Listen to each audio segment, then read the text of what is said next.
Hey, this is Chris Jericho, and you are listening to Houston Wrestling Radio, probably the best podcast in all of Texas, and probably the only one I've ever heard of.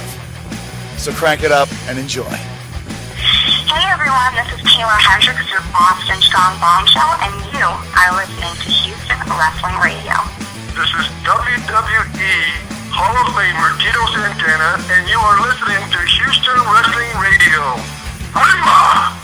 Hello and welcome everyone to the 53rd edition of Houston Wrestling Radio. This is Abel. This is Travis. This is Chris. And thank you so much for tuning in today, guys. We have another pretty good show lined up for you. And, whether you're listening to us because you downloaded us off of iTunes, or if you're listening to the YouTube, or if you're taking us on the go with the Stitcher Radio app, or if you went to HoustonWrestlingRadio.com and you noticed, hey, there's something a little different. Something kind of The hell not you quite say? the same. Yes, indeed. We've been working on getting a little website together, and by we, I mean Travis. Well, this whole time, HoustonWrestlingRadio.com just forwarded everybody out to our the Podbean website where we actually host all our episodes. Right. So now we're actually trying to actually make a website out of Houston Wrestling Radio. So over the next, I guess, days, weeks, whatever, we'll be adding... However long it takes. Yeah, we'll be adding and modifying. So feel free to go to HoustonWrestlingRadio.com. You can always see the latest updates on any thing that's going on with us. Yeah, because we're going to kind of treat it not only as, hey, this is where you go to listen to the show and download the podcast and all, but also have it more like kind of a blog almost, right. That sort of thing too. So people can find the links to the downloads. Yeah, Yes. yeah. Can they find the links to buy our clothes? Yes. Nice. Yeah, so we're gonna. I got the banner for it. I just need to put it on the website. Yeah, that right now is under construction. Yes. So bear with us, guys. While we're doing it. But of course, you could always go to HoustonWrestlingRadio.podbean.com. Yes. And go to the old site if you're used to that. But our website we'll always have the latest link up there on our website. So. Indeed. And if you don't like any of the designs on the website, let us know and make sure that you yell at Travis because he's the one designing all of it. So And yell loudly because he's deaf. Travis isn't deaf. Oh, because everybody always yells at me. Oh, yeah. All right. So, yeah, anyway, if you're listening to this, obviously you figured out a way to get to listening to us. So thank you so much for doing it. We got a lot of stuff that we're going to be talking about today. Mostly WWE. Yeah. And some of the things that have been going on recently. Although, I want to get to something here. Chris. Hey, Hey. How you doing? I'm hanging in there. Yeah. A lot better now. Yeah, I'm good. I'm very good. Yeah. Did you have a good week? I had an awesome week. You did? Actually, yeah. Well, that's The good. hell you say? Yeah. Good. Well, Foley comedy show was on Wednesday. Yes, it was. Yeah, yeah. There we go. Should we talk about that? Finally, we're getting there. Yeah. That was a long bridge. I Anyway. blame this guy. Yeah, I know. I blame him too. All right. Yes, Foley. Wow, this was pretty cool. The show itself, Foley's stand-up comedy was pretty darn good. But let's start at the beginning. You were inside, Chris, saving seats for everybody, while Travis and I was like, taking our time, getting to the place, yes, showing that up. part where Yes. you almost lost your seats because you took your damn time. Yeah, well, we had a good reason. Yes, I think so. Divulge. Okay. We may have had insider info Thanks, Elmer. that Foley was just right down the next building there eating some pizza. New York Pizzeria?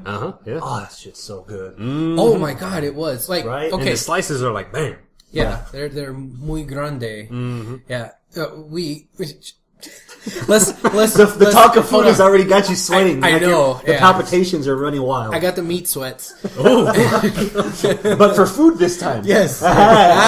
This time. Yeah.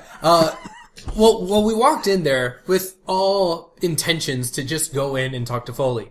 But then he was kind of... marks that we are. Yeah. He was sitting down with some other people, and we're like, well, let's act casually and pretend like we're going to actually buy a pizza. See what happens. Or, see what happens, and, kind of scope the place out and see what our chances are. Oh, by the way, the company that we were with were the gentlemen from Doomsday, as well as Beefy Joe from Doomsday, and listener Julio. We were all in like this big posse. So it was me, Trav, Randy, my girlfriend, and then the other four that I just mentioned there. So it was like this big old posse there, and we were like trying to awkwardly decide, hey, are we actually going to spend money before we have to go into the comedy show where we had to spend money because it's a 2-item minimum?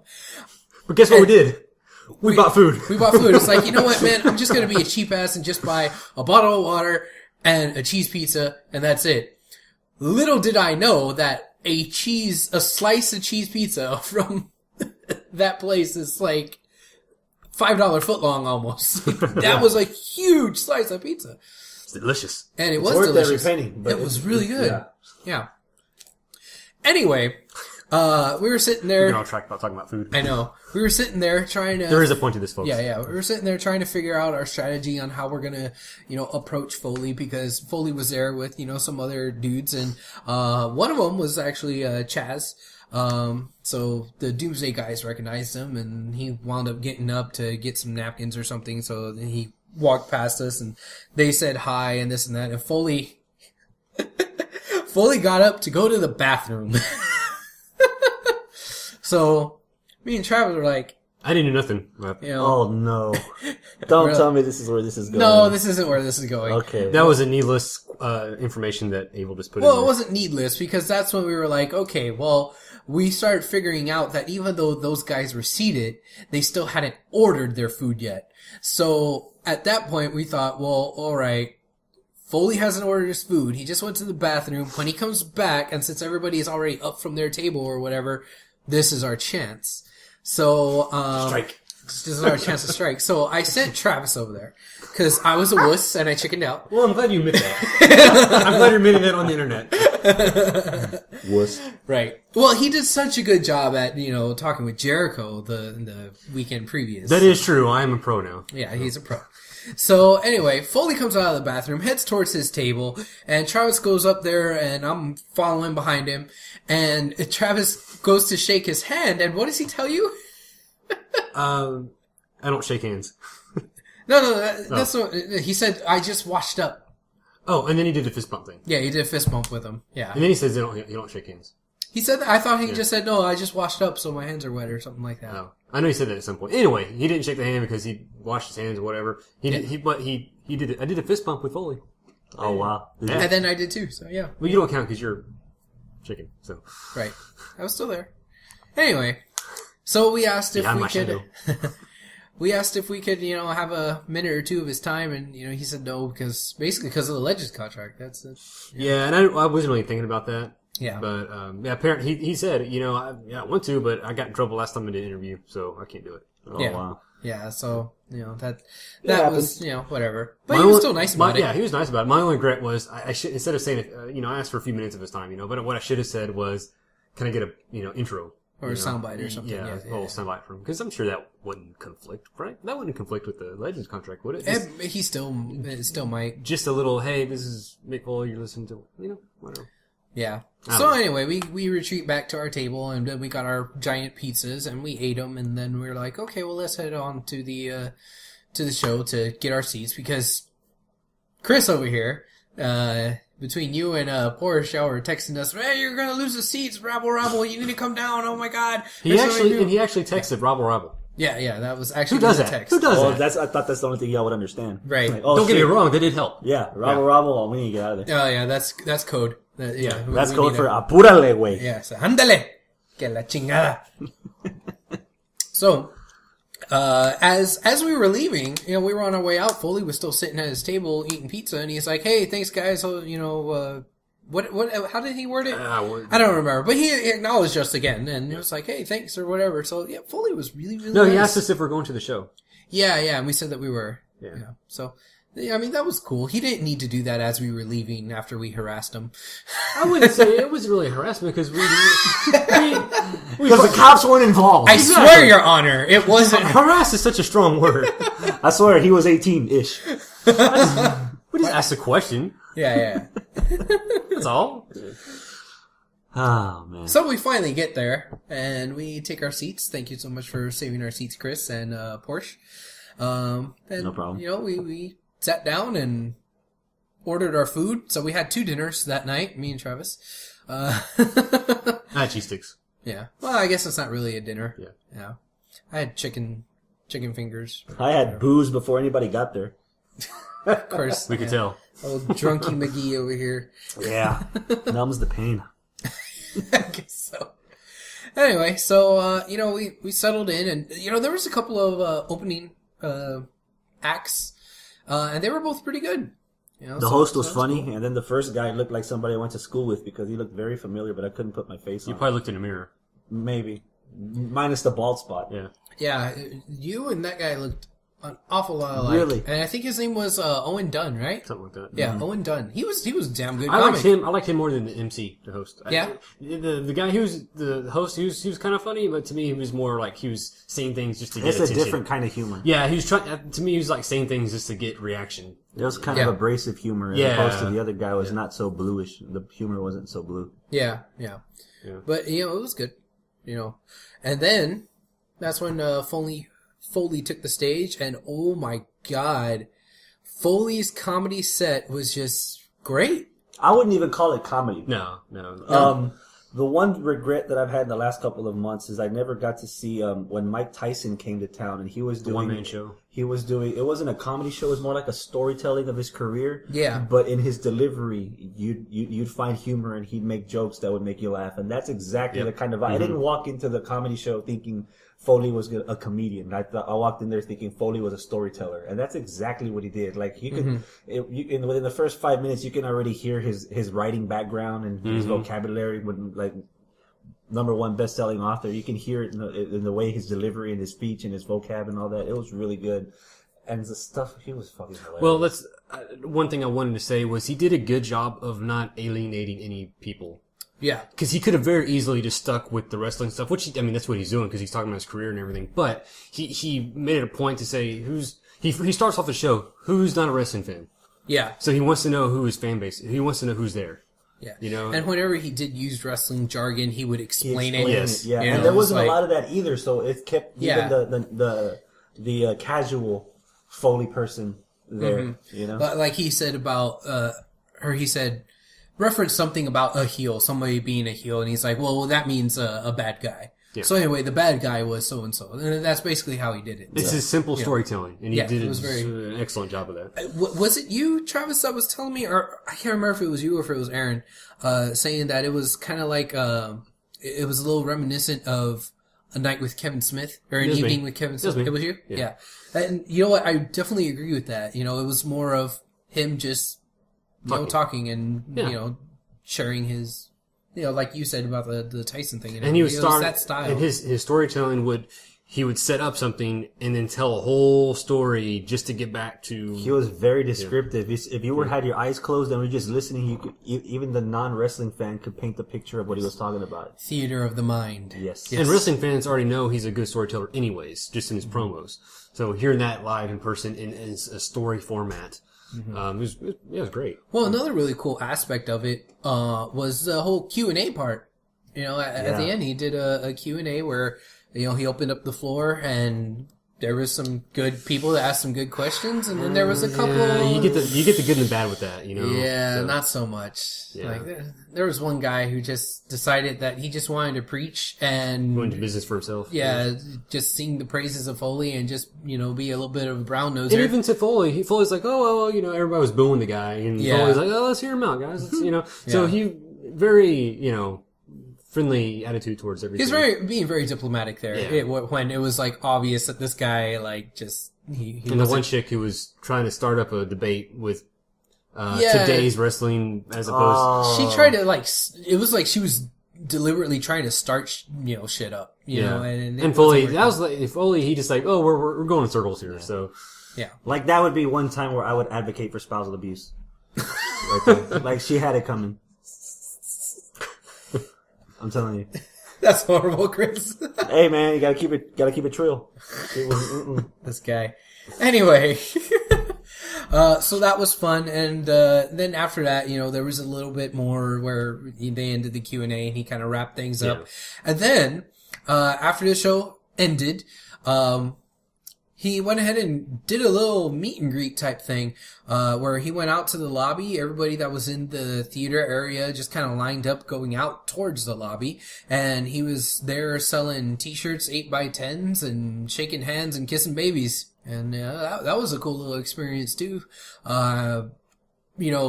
Yeah, sure, we saw him at the pizzeria earlier in the day. Yeah, whatever. But, we got to meet him again. And, of course, the rest of our group that wasn't there at the pizzeria got to meet him. So that was really cool. And, of course, that's where we wound up getting our picture that you saw on our Facebook page and on our website and whatnot. So it was really cool. The funny thing about that is, after I got home, I was loading up the picture to my computer to put it on Facebook. As I'm doing that, I see at least 6 or 7 other people on Facebook all...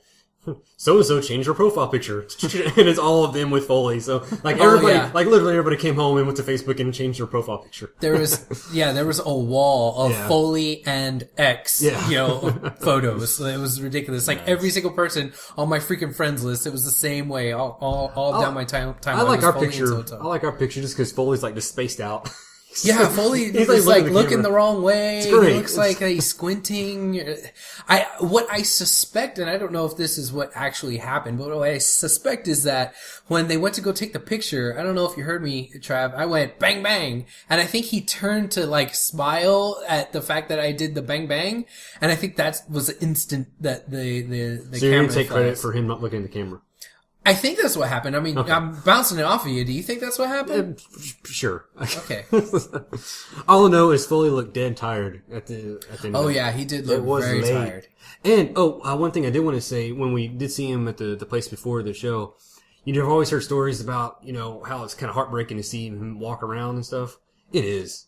It's him trying to walk around. Remember that in the little pizzeria place? Mm-hmm. Him walking on stage, you could tell he was. Yeah, getting up and getting down. It took him for. Oh man, I felt halfway through the set, he needed a chair to sit down to continue telling the story, which didn't bother me at all. But the fact that it kind of added to the ambiance. But yeah, still, yeah. So, but yeah, I was want to say that it's like firsthand experience. I've seen what people are always talking about, how it's sad to see him, in such. I know that if he does a round 2 with new stories and new jokes, I'm there. Oh yeah, he won me over. Yeah, there's a show. He's about to do a show in New York, and he tweeted that WWE's gonna be filming it. Really? Nice. Yeah, I'll buy that DVD for $1. Yeah. I'm not sure if it's gonna be the whole thing or just something they're gonna do online or something. But yeah, if they're gonna be filming it, hey, that could be. Yeah, and I don't see why that he won't be able to ride that train for as long as it'll go. Anything on WWE tape has a chance of getting put out somewhere eventually. Yeah. So the fact that they're doing it, that's a hell of an effort. Indeed. Also, it was pretty cool, seeing some of the HWR faithful out there. Man, that was a who's who of people we met over the course of this last year. Oh, I know. There was we had Christine, come and sit with us, so that was really cool. And then we also saw, Steve DeMarco, he made it out there. A lot of wrestlers are there. Yeah. Brad Gilmore was there. Lisa Marie, she showed up. MVP was there. MVP was there. Brendan Williams, he was there. So that was pretty cool. A bunch of NWA guys, NWA Houston guys. Right in front of us. I noticed Hambone right off the top and a couple other guys. Yeah, DJ King was there too. Silky Baines was there as well. I said this on Facebook, and it's bear repeating, it was so apropos. Over the course of the year, it so happened to be a year from we started the podcast on the date. And it was on our anniversary date. And so many people that we saw over this course of the year. I thought that was kind of cool. Yeah. All those Doomsday guys that were there with us, and of course, like I mentioned, Julio, just people we've talked to over people we met over the year. So yeah, a lot of people. It was really cool seeing everybody there, and that was awesome. So all in all, it was a really, really great night and a great way to spend the HWR 1-year anniversary, I say. And all those people that are listening to us for the first time, because of that, welcome. Hopefully you enjoy the show. Thank you for liking us on Facebook or following us on Twitter. Yes, we had a record number of likes on Facebook the next day. Yeah, the next day we just shot up, so that's really cool. Up 2. Yeah, a whole 2 people. 2 people. No, it was I don't know if it's whole 2 people, because I don't know how tall or short they are, so we just give them benefit of the doubt. Okay. Yeah. It was 3. If it's 2 hornswoggles, then we just count them as 1. Yeah. So, yeah, if you are listening and this is your first time, thank you. Now, another thing that came out of that show was, while everybody was standing in line waiting to meet Foley, Travis went out with our business cards telling people, hey, listen to our show. And we did get a little bit of feedback from that. Basically two things. One, people were asking whether or not we cover NWA Houston. Mm-hmm. And two, people were saying that they didn't want us to talk about TNA as much as we do. Which is understandable. They were surprised. Yeah. Yeah, I mean, but there was a lot of people saying, oh yeah, I fast forward through your TNA talk. Like, that has happened multiple times. It's like, yeah, I listen to your show, but I don't listen when you talk about TNA. So, we're not going to... And that was from Chris. Yeah, we're not going to cut TNA out completely, but we are going to downplay it a little bit. So, we are going to talk about a little bit, but we're not going to put a whole lot of time into it today, but there is some stuff to talk about. So, that being said, let's go ahead and get into it. And for those of you that like to fast forward through TNA talk, now would be the time. We will talk about WWE after, so if you hear a high-pitched scream while you're fast-forwarding, that means the TNA talk is over and we've transitioned to WWE. Who's going to do the high-pitched scream? I will do it. You will do a high-pitched scream. Oh, God. Oh, you've been warned. Yeah. Listeners. Oh, jeez. Okay, TNA. Hogan quit. I want to celebrate. I want to say yay. I want to go, oh, finally. But I think this is just a kayfabe thing. Well, obviously. Yeah. Yeah. Yeah. There you go. When does someone actually quit when it's not a script on wrestling TV? Very true. And he's still promoting TNA on his Twitter. Yeah, you're right. So. Even Marks thought he was actually going to quit. It doesn't affect me either way. Yeah. It doesn't affect you either way? Why is that? I don't know. Hogan. Like, he's not even the Dixie Carter build. Thank you for turning the microphone. The Dixie Carter build is the main thing right now. Like, Hogan's not even like primary or secondary in that right now. So Hogan didn't. In a month, we won't even miss him. Oh, I agree with you with the not even missing him part. Well, he won't even be gone for a month. You don't think so? Bound for Glory. That's what, 2 weeks? Something like that, yeah. Yeah. Oh, man. Now, what if Hogan actually did decide to leave? Do you think that would be a good thing or a bad thing for TNA at this point? It depends on what kind of vision they embark after he leaves. Yeah. I don't know. I think at this point, and this is going to be a really bad analogy. I think wouldn't be the first one. At this point, removing Hogan from TNA would be like removing the tumor that's already done damage to the brain. Yay, the tumor's gone, but you don't have all your mental faculties now. Your motor skills are suffering. So and I know I said that was going to be a horrible analogy, but I think Hogan's already done the damage. You can send your emails to Abel at Houston. That email does not exist, sir. Yeah, they'll figure that out. So yeah, there. I'm gonna just leave that one hanging out there. What do you guys think? So what else happened on the show?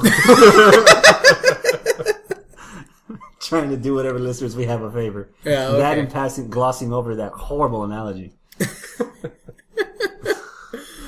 So what else happened on the show? Okay, all right. Well, you got Magnus, and he's going to be facing Sting. I am a proponent of this. You are? Yes. Okay. This is make or break. Remember we were talking about the first date? Like, it's the commitment to Magnus, that they weren't really there yet, but that the first date was coming at Bound for Glory. Mm-hmm. That's a hell of a make-out partner. Okay. Sting, if anybody will do a good job of putting him over, Sting will do it. And he's talking about my bad analogies. He's over here making out with Sting. Anyway. It's dreamy without the face paint. Come on. Okay, I'm going to disagree with you on that. Jerk. I don't like this at all. Because the whole build of the main event mafia, the reason why the main event mafia is around is to get rid of the aces and eights. And you're going into the biggest show of the year, and you're not going to have the biggest storyline over the course of this year end at that show. I'm expecting, and I still am, and I did before this match was announced, I was expecting Main Event Mafia versus Aces and Eights, the final countdown, however you want to say it. It's the last time that we're going to see it. And Okay, sorry. But that's not going to happen, because who's left with the Main Event Mafia to actually have a match with the Aces and Eights? Joe? So it's going to be Joe versus Nux and that's it? Or, shut up. Yeah, I think this ties up the main event Mafia to be facing each other. It doesn't work, man. You needed to have some sort of definitive end to the Aces and Eights thing, and this is what needed to happen with the main event Mafia. I don't know, Trav, you look like you got something to say. Not really. Oh, okay. No. Yeah, to me, when I heard that announcement, it didn't make any sense to me at all. Okay. I mean, I get what they're doing. They're Respect. Yeah, Sting's gonna make him famous, as Undertaker used to say. But it's kind of weird that they're actually out and out saying that that's part of the reason for the match. You shouldn't have to say it. Yeah. We talked about having a definitive ending at Bound for Glory, but it looks like from the past couple of episodes of Impact, they're imploding on their own to the point where I think the damage is already done that they don't need to worry about it anymore. Samoa Joe just go there and do a domino effect. Just knock push him the out. House of Cards, Yeah. the Jack of Spades, it's all going to fall. So Yeah, but I don't think I'm happy with that. Happy with I'm the not Aces either and in Eights. particular. Yeah, I'm not happy It just with fizzled it. out. Yeah, fizzling out on Impact. It should have been exploded out on a pay-per-view, and what better pay-per-view than your biggest pay-per-view of the year? I don't like Now it. there's still 2 weeks left, but It's true. Still, what are you gonna do? Yeah. What's Samoa Joe gonna do at Bound for Glory? Being one of their corners? You know? Samoa Joe be the special guest referee for Magnus versus Sting. I see it now. There you go. So What a waste. yeah, and here's something else that's been annoying me, kind of going along those lines. It's the main event Mafia feuding with Ego. When the Bound for Glory series was going on, you guys were cool with Ego being a thing, and I said, I'm not so cool with it because it's another faction when you should be focusing on those other two factions going at it. And then you guys said, y'all both said, oh no, it's not that big of a deal because it'll only be for the Bound for Glory series. Well, here it is after the Bound for Glory series. They're still together, and they were manipulating all the main event Mafia's time when it's still supposed to be main event Mafia versus Aces and Eights. So I still have a problem with that. Here's what I think happened. Okay. They realized with the group of Daniels, Kazarian, and Rude, well, mainly just Daniels and Kazarian, they have more opportunity for entertaining promos, characters, personalities to interact with the faces. Mm-hmm. With Aces and Eights, you've already kind of gotten bully moved on to just the main event without even worrying about anything else. So I think that's why that's one of the reasons they're kind of fizzling out. Aces and Eights and the Ego has kind of replaced them. I think TNA is surprised that it's gotten over as much as it has. Dude. That Ego has? Yeah, man. Bobby Roode in the Ego Hall of Fame. Oh yeah, that was pretty hilarious. Like in the beginning when Ego formed, like they were doing all the comedy stuff, and Bobby Roode's like, "The hell with you guys? The hell's your problem?" Now he's like starting to fit in. Like he's enjoying the role. Like he's getting all comedic. Like, shut the front door. I'm in the Hall of Fame. I'm gonna be in the Ego Hall of Fame. Yes. I don't know. It seemed too fake out of place for Bobby Roode. But but it just goes with the rest of the humor. Like it just falls in. Like, well, it's so natural from Kazarian and Daniels when Rude tries to does it. It's like it's just hard. I think that was part of the comedy of it. The fact that he was doing it so and the fact that even with dorkily, even with Beer word? Money.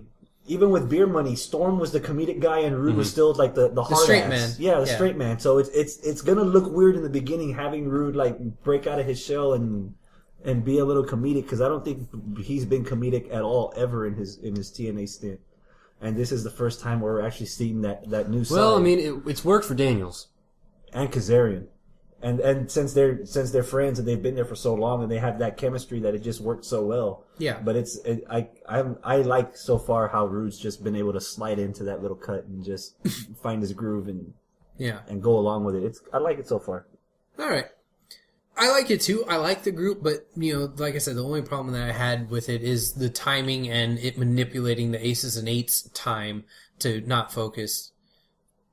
What did I say? Did I say Aces and Eights? I meant to say Main Event Mafia. Mm-hmm. But all their time to be, But whatever. That's a dead horse. Let's stop beating it. just cut the whole part out. Yeah. All right. One last thing from TNA, and then we could move on. There was a match of the week candidate. It was the little X Division match that happened there. I liked it. Anytime that Kenny King is there in the ring, I'm kind of a mark for it. So, I thought it was pretty good. But then something happened after the match.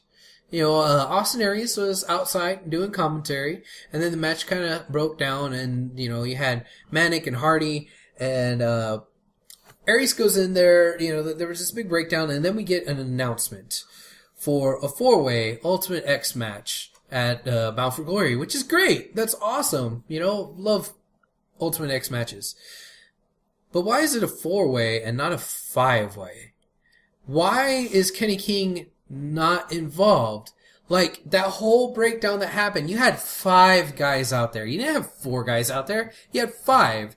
And then when they announced the match and everyone was like, yeah, let's do it. And Kenny King was just like, they didn't even focus on him to make that into a storyline. Like, hey man, why the hell you ain't inviting the black man? That didn't even happen. Well, that kind of goes along with the whole booking of that in the first place. Uh-huh. They literally booked themselves into a match at Bound for Glory. I have an issue with that. With wrestlers booking their own matches? Yeah. Even on the same show later on, I can't remember who it was, but they said, well, I just talked to Hogan and he was able to, book this match. So why do they have to go to Hogan for one match? But that was Sting when he told Magnus, I went to Hogan and I made it happen. That makes sense. Yeah. But for then, and I was hoping like better on the show, Hogan or somebody would have said, something about how they acknowledged the match and they accepted the match. But no, they just went on and they did the rundown for the card so far, and they just threw it in there like it's already signed and everything. So to me, that's just a little nitpick for me. I just don't like that. But yeah. Well, I don't think that's exclusive to TNA. That's something that's been happening in all of wrestling forever. But it is a nit to be picked, but yeah. I'm surprised that's the one y'all are picking it. Well, that was me. You pick your nit, man. Go for it. Not necessarily a nit. I'm just surprised that Hardy is now in the X division rather than still being in the world title picture. That's another, Yeah, that's another thing that's kind of sticking in my craw about this one. I kind of like it. Okay. It's different, Hardy was one of the X division guys before the X division really got well, it's his original style. Yeah, before he got his prominence, though. Yeah. But again, why all of a sudden? Why not? Well, yeah, all of a sudden, and then again, why not make this a 5-man? I mean, it's Ultimate X. Ultimate X lends itself to multiple man matches, oddball number matches. Man, you just want a big gangbang, don't you? That's how you like it, don't you? No, I want Kenny King to get his due. That's what I really want. But you want to get his dude? What? His due. Oh. This guy. Keep it clean. The one man. time I'm trying to keep it clean, y'all are making me feel uncomfortable. I'm not. It's this guy over here. It's freaking Travis. Anyway. First of all, we got 2 more weeks, so he might get... sneak his way in there? Yeah. It's like the way he was booked was... Aries started talking and booked the match. Maybe Kenny was like, deuces, I'm out of here, Was Kenny the one that was pinned in that match? I believe so. That's probably why he got X'd out, because Aries had already beaten him the week before, or technically the same night that both episodes were taped. Yeah. And then later on he gets pinned, so he lost twice. The hell with him. That's probably the whole consensus. But again, we got 2 more weeks. They might be able to work his way into something. From what I saw with Rude's match, I'm smelling Rude Angle. Okay. For Angle's return at Bound for Glory, because the way Rude was finishing off the matches with the ankle lock, and how he's suddenly in the Ego Hall of Fame, just like Kurt Angle's being inducted in the Hall of Fame, I think that's going to come to a head. And if Angle's already cleared up, clean enough to come back, what's to say for him to have a match at Bound for Glory? Didn't he report to OVW? I think he did, yeah. Okay. Well, cool. Ta-da. Shall we wrap up our TNA talk? Was that brief enough, or was that still too long?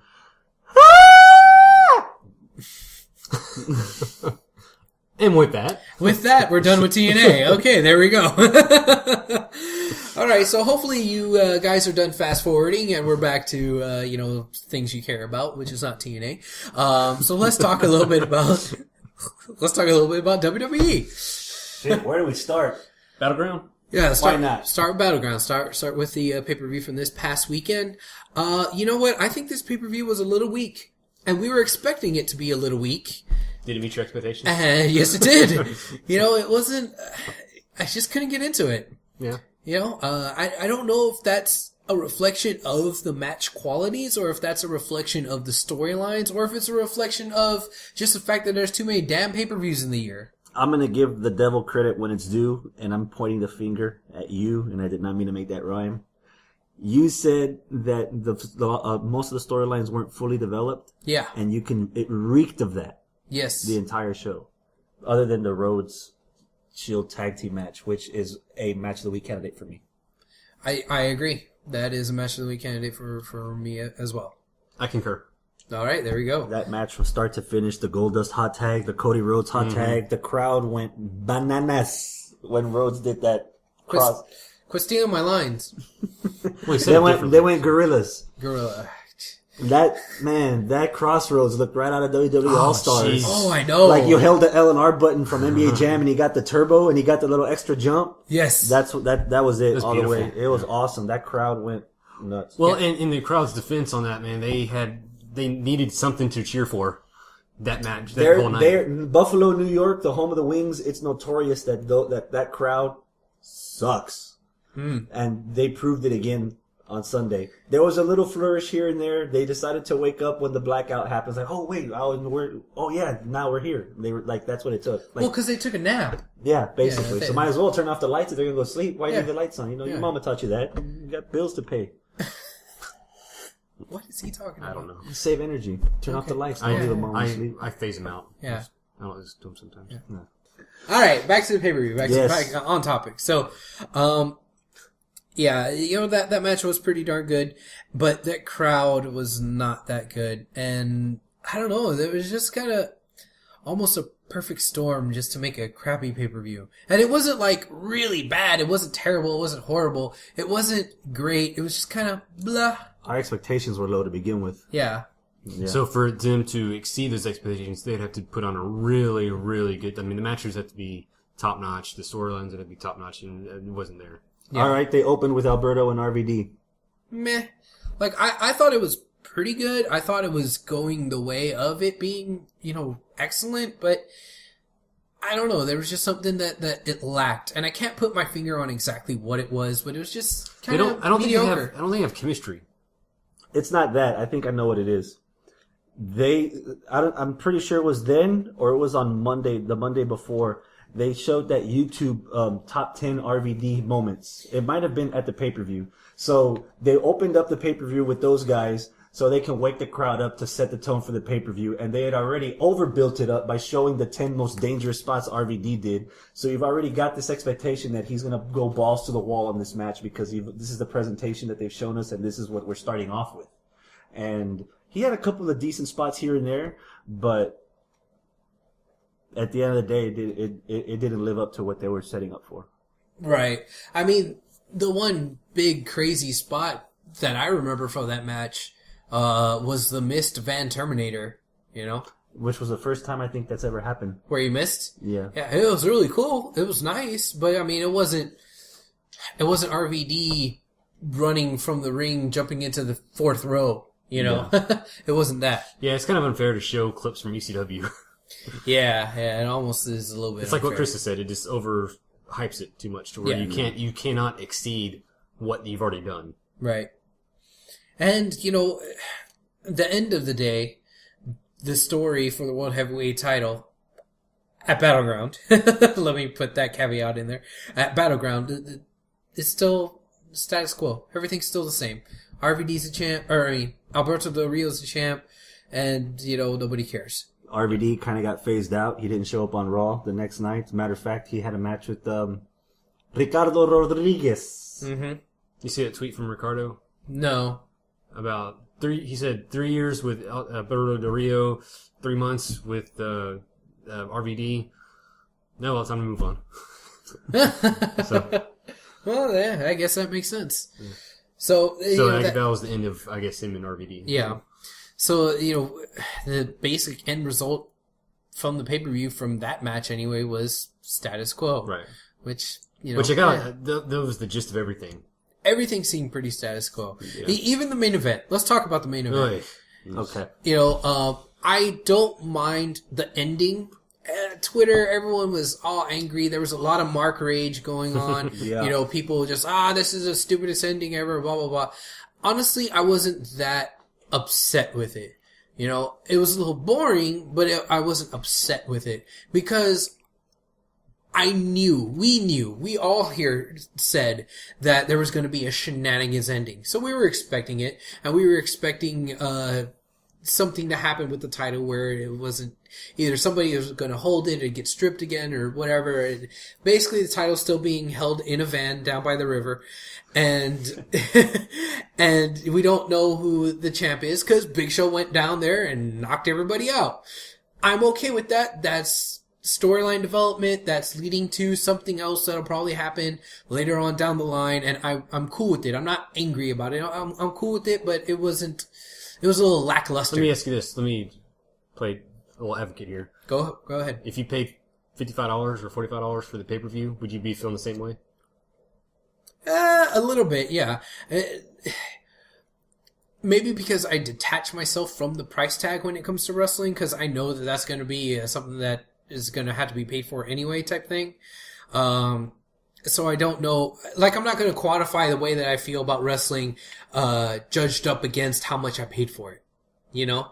I mean, we paid, $8 to everybody to pitch in to watch it where we watched it. So, I mean, I still paid something for it. So, $8.50, that is kind of a big difference. But at the same time, it's like, well, whatever, it's a pay-per-view.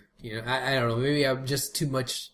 I've grown too accustomed to paying money to watch something and then not being totally satisfied with it. Well, you can understand why people would. Yeah, I would understand, but at the same time, like you pay $100 to go watch the Texans play, and they lose. Well, That's not predetermined. Yeah, well, it's true, but I Or mean, you spend $300 for a ticket at UFC, and every match ends in the first round. yeah. Just stuff like that's going to happen. Yeah. I don't But know. that's the risk. Again, not predetermined. I don't want to get. The risk but that's the risk you take. Like It's a risk you ahead take. of time. If you knew 2 weeks before the pay-per-view was a throwaway show, if you knew a week before the pay-per-view was going to be a throwaway show, then you would have already made your decision whether you're going to spend $55 on regular D, $65 on HD, or if you're going to spend $10 to go eat at Buffalo Wild Wings, or if you're going to spend a couple of kilobits of internet access and just download a stream somewhere. Yeah.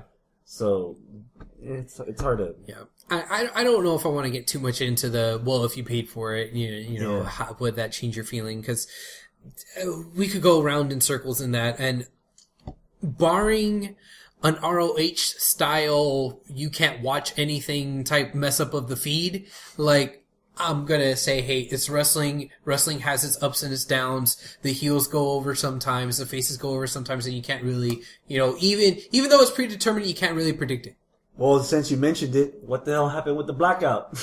Yeah, there was a blackout. What the hell? That was crazy. That was the first time I ever seen that happen to WWE's product. Nah, I've seen it before. Is it You have? okay? So if is it fair? They had to redo a whole pay-per-view because the power went out of the whole building. That was back in the New Generation. It was in your house. Yeah, show? was it? I Yeah, don't That remember was a pay-per-view where Steve Austin fought Saudi Vega in a strap Yeah. match, and the loser had to leave their manager. I do remember That They was had that. to redo the whole pay-per-view. Yeah. They redid the pay-per-view? I thought was- they just They continued. did- Beware of the like, dog. I Beware of think dog. There were 3 matches that were actually done in the dark using camera flashes to Yeah. feel out where they were going. I remember that. But because of that, they wound up doing it the following Tuesday. That's right, They wound yeah. up having the whole pay-per-view over again. Yep. So there have been instances that WWE's had technical difficulties. So should we be fair across the board since we chewed out ROH half a cheek for all the internet streams that they had? Because it doesn't sound like WWE's gotten any kind of flack at all for the power outage, or not the power outage, but it was a failure from their end that the stream. How long In did this how long did that blackout instance- go? That was going to be my exact point, Travis. In this instance, no, I'm willing to, just let water under the bridge I don't think because it it wasn't that long. Like, it was just pretty much, 5 minutes? You lost the not promo. even. That was pretty much it. Yeah, they were probably just going to show a video package anyway. And they were able to do all the content that we presumably, that we presume that they wanted to do anyway. Yeah. So it wasn't that big of a deal. With the ROH thing, it was from the halfway point on. And the track record. Yeah, and exactly. Yeah. It was WWE's one time that I've seen, unless you want to count something that happened in freaking 20 years ago, or According to Twitter, you could blame Charles Robinson. He was trying to blow dry his hair and must have pulled something, and that's what caused the power outage. actually, I saw on Twitter that it was Mrs. Dad. He tripped over a power cord. That's what it was. Yeah. But yeah, I'm willing to look past it. It's a bit of a snafu. I mean, hell, I gave ROH the benefit of the doubt when it first happened, and like, okay, well, I'm gonna stick through with it until the end of the show. An hour later, then that's when I was like, okay, I'm done. 5 minutes ain't that big of a deal, especially when it was like power outage to the whole damn arena. Like, okay, yeah, I can understand. It wasn't just somebody in the truck who doesn't know what they're doing. If you want to compare that to ROH, you would say, okay, well, if they always go to this arena and they always have power outages, then yeah, we're going to blame WWE for going back to the arena. Right. But in this case, why get mad at you can't get mad at anybody about that, you know? Yeah. That's fair. What were we talking about before we got to there? We were talking about Daniel. Have we ever talked about Daniel Bryan and Orton? No, we haven't. I don't think so. Have we, Trev? No? No? Okay, no. Oh, you about how Oh, yeah, bad I the wasn't ending. important. I wasn't mad about the ending. That's right. Yeah, we were talking about it. Yeah, I We wasn't didn't mad mention about Daniel the Bryan's name. Right. We just talked about the main event. Yeah, Daniel Bryan, Randy Orton, they were having a solid match, the same match that they pretty much had for the last two pay-per-views. So I'm not willing to go match the week candidate. I'm not willing to really say much about it because we were all just waiting for the shenanigans, and the shenanigans happened, and the shenanigans were kind of lame, but they advanced storyline, and they made Big Show look relevant a little bit. Yeah. Is this So I'm okay with it. Speaking of Big Show, is this going to you think make Big Show replace Bryan? I hope not. Bryan's there. This is what I was thinking the first time when this happened. When he lost it, and was like, okay, I can see where this is going. Third pay-per-view in a row. Daniel Bryan's not done anything, pretty much, in a nutshell. Now Big Show is just forcing himself into this main event picture. Already got heat with the management. Already got heat with the heel for knocking him out. You know, so Yeah, I just don't know. do you think WWE is actually losing faith in D-Bryan? Maybe because ratings or whatever? I don't know. I mean, I hope Why that's not not give- the case. Yeah. I don't think they've lost the audience when it comes to D-Bry yet, though. I don't think they're at that point, as long as WWE is smart about it. I don't think they're at that point where the fans are saying, hey, we don't want D-Bry as our guy. We want Big Show as our guy. I don't think the WWE universe, quote unquote, is at that point yet. So since we're not at that point yet, WWE should realize that we're not there. So hopefully not. As far as ratings go, they had hell of a competition. It's Sunday Night Football. There's baseball playoffs. So there's bound to be a give on what the people, the viewers, are going to want to watch. And as far as pay-per-views go, or the pay-per-view in general, if they're not making money, they're not going to put out pay-per-views. So the fact that they're still making money off of these, a throwaway pay-per-view is still going to make them money. They're going to keep doing it till the cows come home. Mm-hmm. So that shouldn't be a reflection of losing faith in Daniel Bryan in particular. Yeah, But, I don't think they're losing faith in D-Bry either. But there's another element to that we'll get to in a little bit about whether or not the company's losing faith in Bryan. We'll get to that in a little bit. Okay. Why can't we get to that now? All right, fine.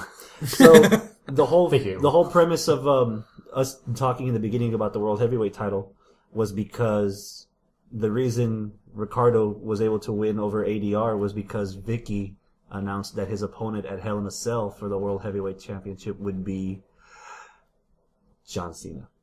You know, everybody exploded when that happened. Like, what the hell, why Cena, blah, blah, blah, rabble. There was a lot of, again, IWC mark rage going Yeah. out. And I didn't see it like that. I thought either. this was Vicky just joshing I did ADR. too. Yeah, I didn't think it was real, and then until I saw the graphic for it, I was Yeah. like, "Oh shit!" Yeah, for a whole segment and Yeah. commercial break, I even tweeted, come on guys, Vicky was just saying that just to, distract ADR. Yeah. But then the graphic came up and I was like, oh snap, I guess I was wrong. So Cena is coming back and that is very surprising. He was supposed to be out, how long? 4 to 6 months. 4 to 6 months, and now it's been 2 months? August, 7 September, weeks. October, yeah. 7 weeks. And then by the time he comes back to Hell in a Cell, it will be 10 weeks. 10 weeks.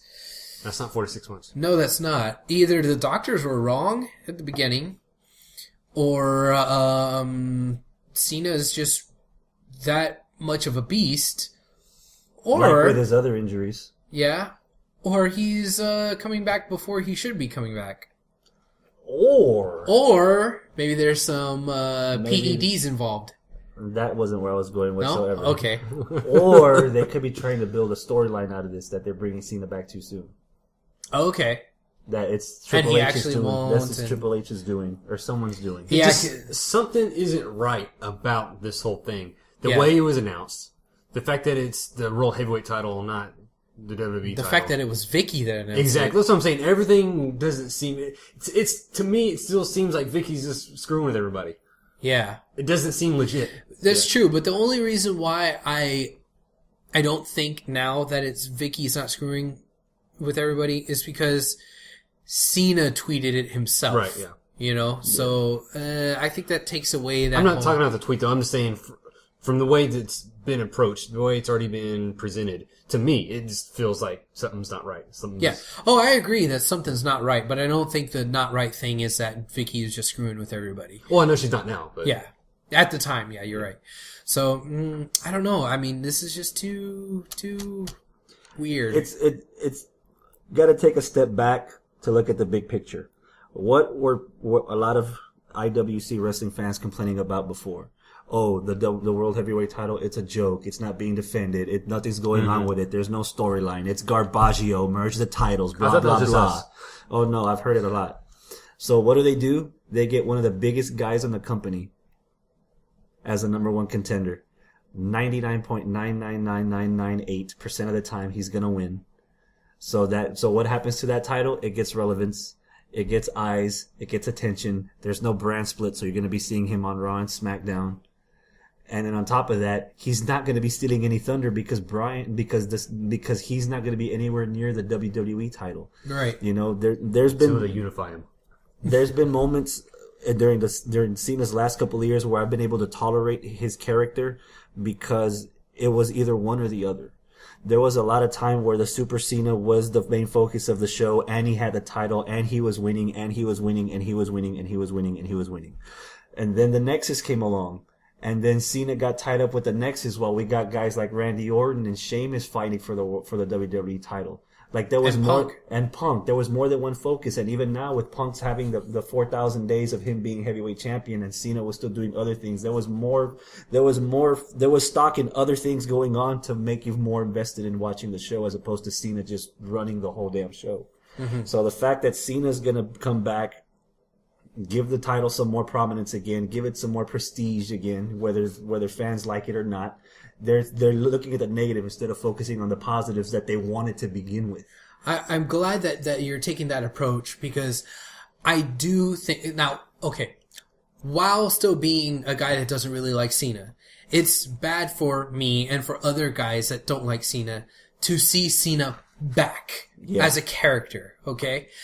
But at the same time, I did think about what you had just said, where this kind of helps out the World Heavyweight title. And it also keeps him away from Daniel Bryan and the WWE title and all that going on. So you could have these two high-profile feuds on your product, but still separate, and that's fine. I can worry about D-Bry and what's going on over here with the WWE title, and the Cena kids can worry about Cena and ADR and whoever else, whatever other chump stains, fighting for the World Heavyweight title. And yes, I agree with you 100%.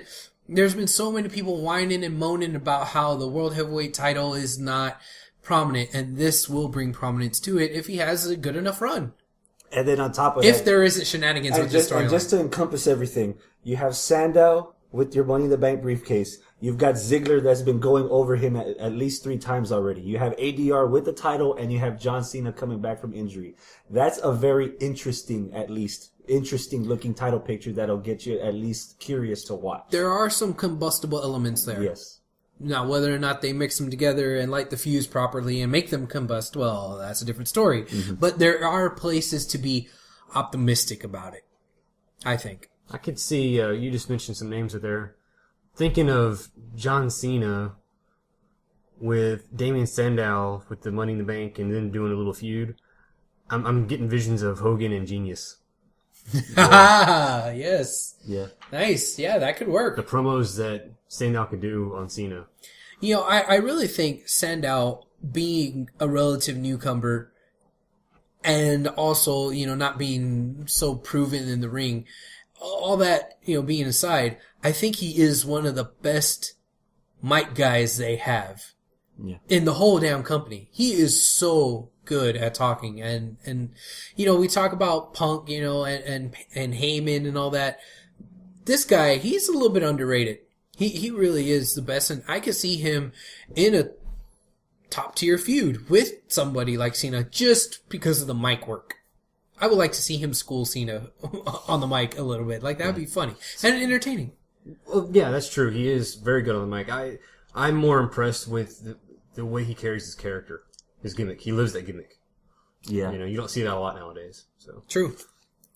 So there seems to be optimistic. Again, there's something fishy about this. There's going to be some sort of weird swerve, I think. Now, where I kind of had nerd rage or whatever you called it, but for a completely different reason.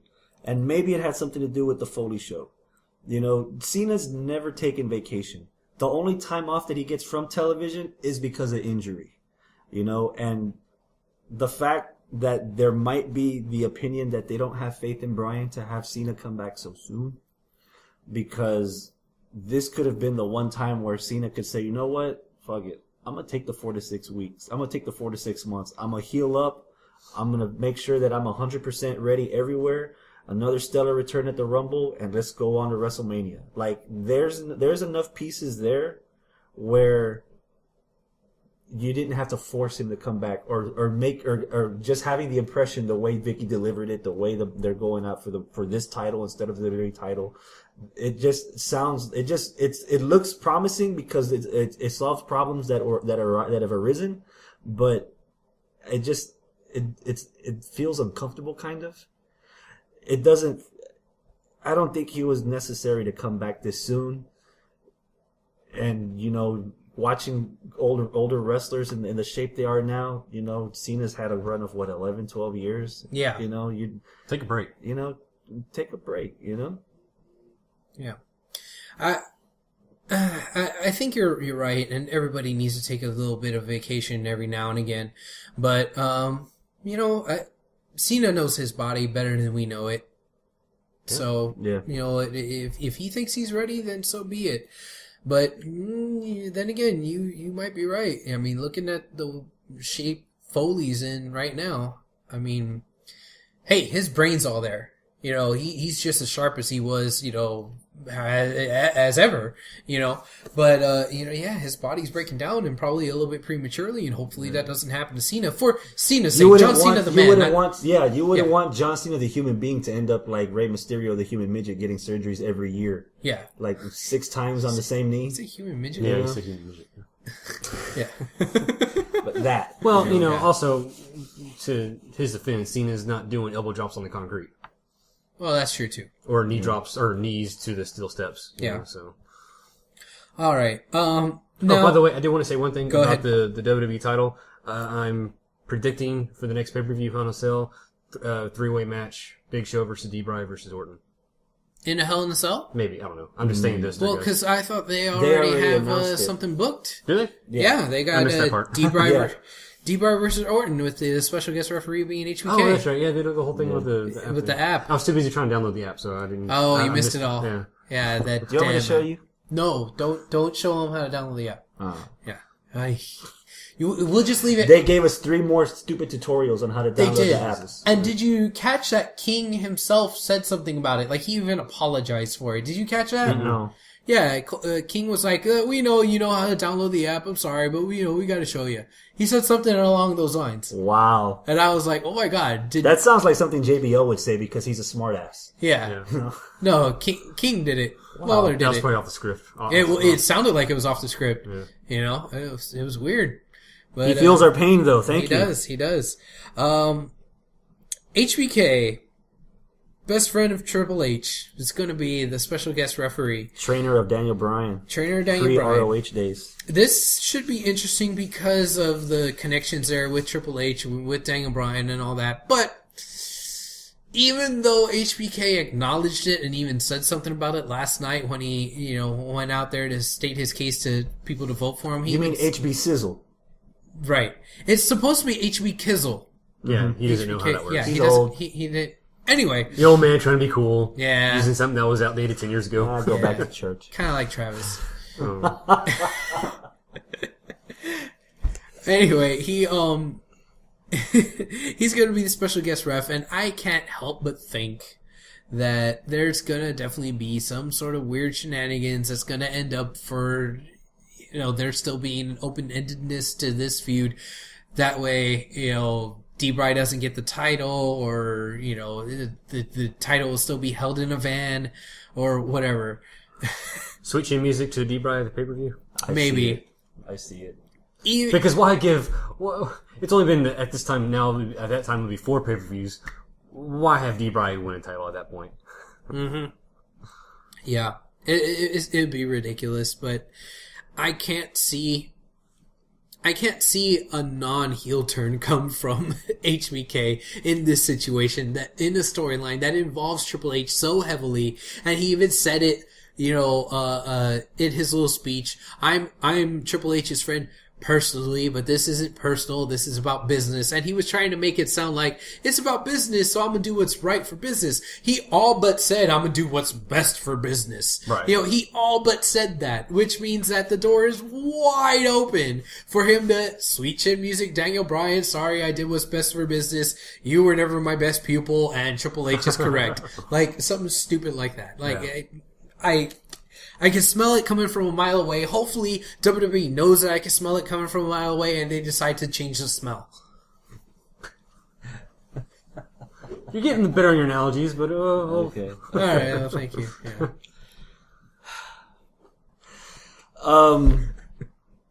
That's the only thing that kind of threw me off. Number one, always always fun to see Bob Backlund on my television. Oh, God, yes. I was really surprised. He's funny. I was laughing during his promo, but I was surprised about the number of votes between him and Booker T. Yeah, I was surprised at the amount of votes Booker T did not get. Yeah. What was he, 5%? 6%. 6%. Wow, that's One pretty for low. every world title reign. Oh, yes, that's true, yeah.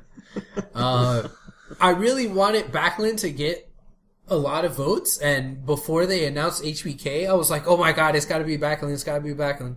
And then as soon as you saw HBK, you're like, oh, well. Oh, well, that's who's gonna win. Yeah, of course. So I'm not really surprised that HBK won, but I was surprised by how many Backlund got and how little Right. Booker got. Yeah, me too. Yeah. Of course, that's all assuming that was the actual data that is from the app and not No, something it was WWE record-breaking made up. numbers that they got downloaded from the app. And if you don't know how to download the app... it can No! tell you. Stop it! Hey, First, look, let I me show just you figured how to this turn out it. 2 minutes ago, right? First, let me show you how to turn on the phone. Okay. I was hoping to get some real finality on this. Finality of what? How to download the app? No. Because what you do is... Number one, I was surprised that the title's still in abeyance. Hell in a Cell. In a van. Yeah. By the I way. was Hell in a Cell. I was like, all right, this is a great way to get some finality here, to find out, to have somebody walk away with it clean Before Survivor Series. And then when they dropped the guest referee, I was like, oh man, no. I think, you know how I was telling you that if every pay-per-view is going to be set up that Bryan's going to like lose it because he's already been losing it, it's gonna take away the interest, and I think it's starting to do that. One thing that would be interesting to come out of it, though, is that what if by the time Daniel Bryan actually gets the title and keeps the title and holds it definitely, he might be a 7-time WWE champion. All for a total of a week. Yes. You add up all the title reigns together, it's a week. He might have more title reigns than Ric Flair by freaking WrestleMania. It's kind of like Foley. Yeah. You know, Foley had, what, 1 night reigns and Yeah, he 1 had week, he had 1 like month. 5 reigns, a total of 2 weeks, Yeah. time-wise. Yeah. That's my only gripe about it. Like, I was hoping that obviously the other parts of the storyline are bringing this around, but You know, I don't know. Again, it's just more shenanigans. It's just- you can see it coming. Like just like you already had the feeling after Night of Champions, oh, they're gonna do something, and then after Battleground, oh, they're gonna do something. At some point, we're gonna be like, oh, fuck it, they're not gonna give this guy. They're not, Yeah, Yeah, I'm already thinking that. that energy and that pop after Cena was defeated by Bryan at SummerSlam will never be recaptured now.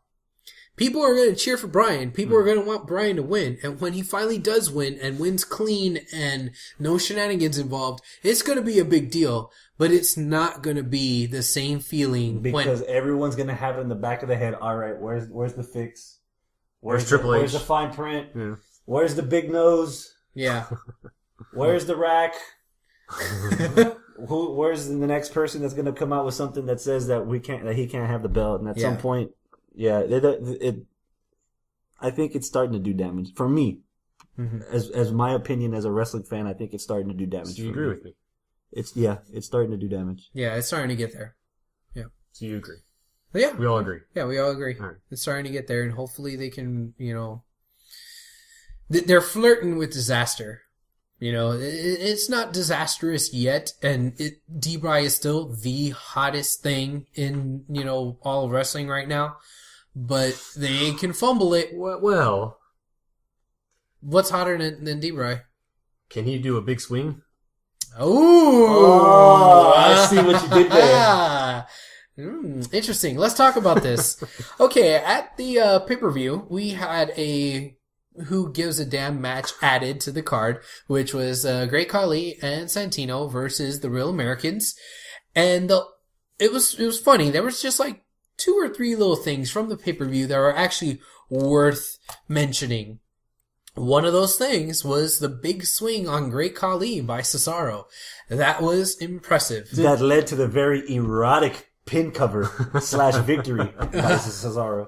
When y'all saw the match announced for the pay-per-view, did you say, because when I saw that, I was like, oh, okay, so it's an excuse to see Cesaro do the big swing on Khali. That wasn't my initial thought. My initial thought was, why the hell is Great Khali on the pay-per-view and Dolph Ziggler not on the pay-per-view? And then I saw it on Raw, I was like, okay, well, they're doing a rematch so everybody who didn't watch the pay-per-view can see it on Raw.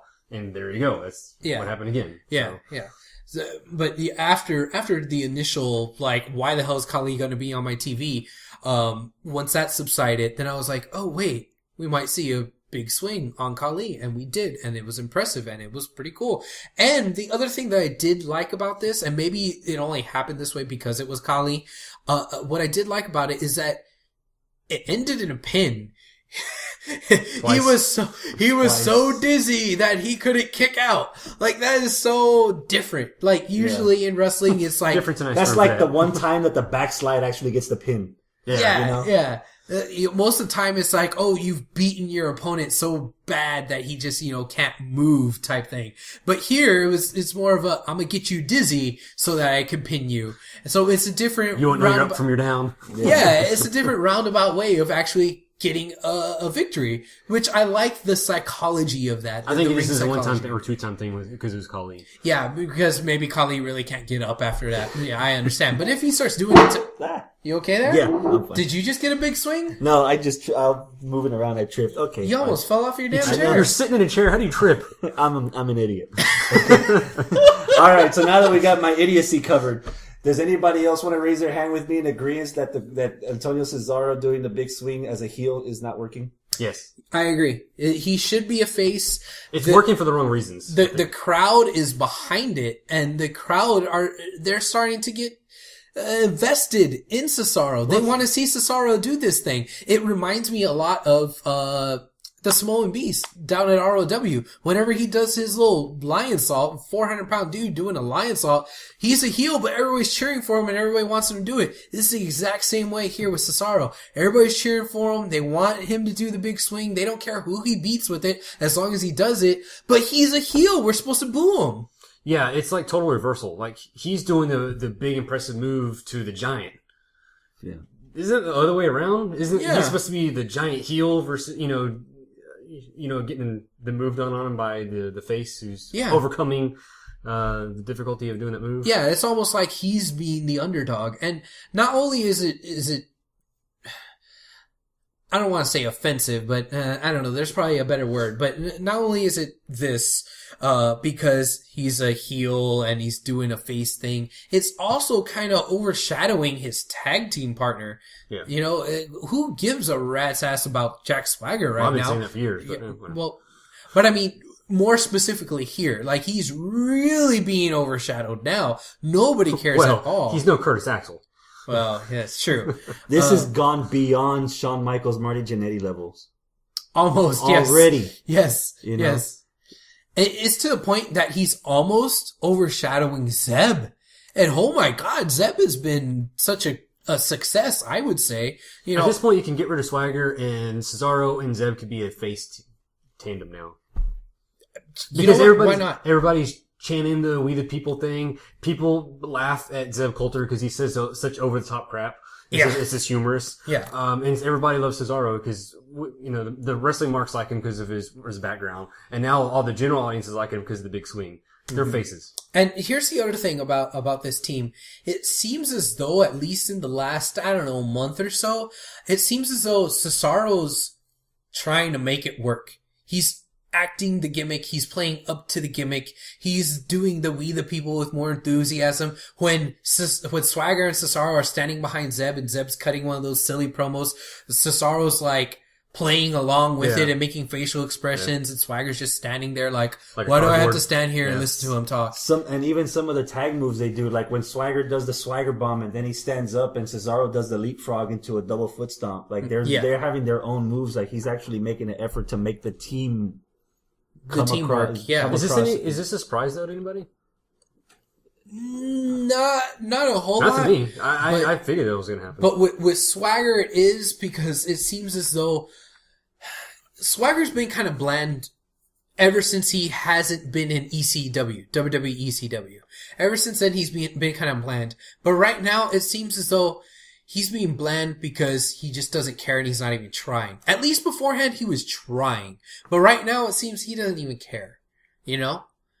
Like I'll give you that, yeah. He's dropping off even more. I think when the he was gimmick has run its course, I think. It has. And I had such high expectations for him, and I enjoyed him a lot when he was the WWE ECW champ. Like, it worked for him. He had swagger. You know, he lived up to his name. He was always kind of popping the collar on his singlet and, you know, doing the push-ups and then, you know, doing the big stupid little grin that he always did. And he had a character, but when he won the World Heavyweight title and he was shipped off to SmackDown, that character just went... From the second he won the title and raised his hand with the belt, the character changed. And he didn't smile anymore. That big Nothing. goofy smile. He didn't pop the collar. He didn't do He the didn't push-ups. sing along to his lyrics, because you know he would go on your knees. Yeah, and then he'd he the didn't do push-ups, that anymore. nothing. I don't understand why they did that change, and now I don't understand why he isn't even trying with what he does have. I'm not sure about what you guys think, but I think I can remember exactly when the gimmick was over. Okay, When it was done. all right. The first couple of weeks, the videos, the backyard stuff, the grassroots looking videos that were put on YouTube, they were freaking phenomenal. I was like, man, this is For the We the People. yeah, Okay. this is gonna go somewhere. And then some of my bitch Glenn Beck decides to realize that, oh man, just because it's pro wrestling, they're being serious about it and this and that. And then they broke out that promo where they broke the fourth wall just to make Glenn Beck look like an insular ass. At that point, that gimmick was done. Think so. Yeah, even before Swagger got caught with the weed. Like, this was probably the once you realize that it's all just a front, like, the suspension of belief, it's unplugged. Yeah. And I think I still don't know why and they that's where did it that started. little It Glenn would Beck have thing. benefited them more to just keep adding fuel to the fire and keep letting the inferno burn instead of just putting it out by putting, just so they could put Glenn Beck in his place. Yeah. And I think that's when it was done for me. I like bringing in Cesaro because he fit into the group, but Cesaro's already out shining, and it just needs to be done. It seems as though, and I might be repeating myself here, it seems as though creative told Cesaro, hey, we're sticking you in this group. This is what you're doing. And it seems like Cesaro said, okay, this isn't the most ideal thing for me, but I'm going to take what creative gives me and I'm going to try to run with it and do the best that I can. I'm going to polish that turd until it shines. And that's what he's doing. And I think it's inevitable that Cesaro is going to be a fan favorite and he's going to break off of this Real Americans team, whether he takes Zeb along with him or not. And he's going to go places. The geek He in might me, even become a U.S. champion at one point. the geek in me is seeing a return of Chris Hero and Castagnoli teaming up. Oh God, I hope so. But that would be too good. It's not because it's too good. It's because they've given Cesaro so much free reign in his appearance as a character to begin with, where he can do a lot of the ROW moves, and even now he's doing the big swing. And more wrestling websites and podcasts that I've listened to have mentioned that we're one step closer to the UFO. Oh yeah. So there's already rumblings that if Cesaro, if it's another situation where if you're that good, we'll let you import what made you good. For example, CM Punk's fighting style, Daniel Bryan being Daniel Bryan. If this is the stuff that Cesaro brings to the table and he's got more of it, dude, bring it. And if some of that means bringing back Cassius Ohno and forming a new tag team to feud against Zeb Coulter and Jack Swagger and whoever the next body is to fill that void, bring it, man. Yeah. Hopefully we'll see a UFO soon, but I'm not gonna hold my breath because I don't know if WWE will be willing to give the green light. Mm-hmm. But if that does happen, you know what's gonna be the next thing? After he does a UFO, people are gonna be clamoring to see a Ricola bomb. All the websites, all the other podcasts will be like, man, he did a UFO. Man, next week, I can't wait to see him do a Ricola bomb. WWE 15, create a move. Oh my God, it's It's in the video game. Why don't they let him do it in the actual real life? It's in the game. It's in the game. Oh boy. All right. I want to kind of veer off a little bit here and talk a little bit about another match of the week candidate that I want to throw up there.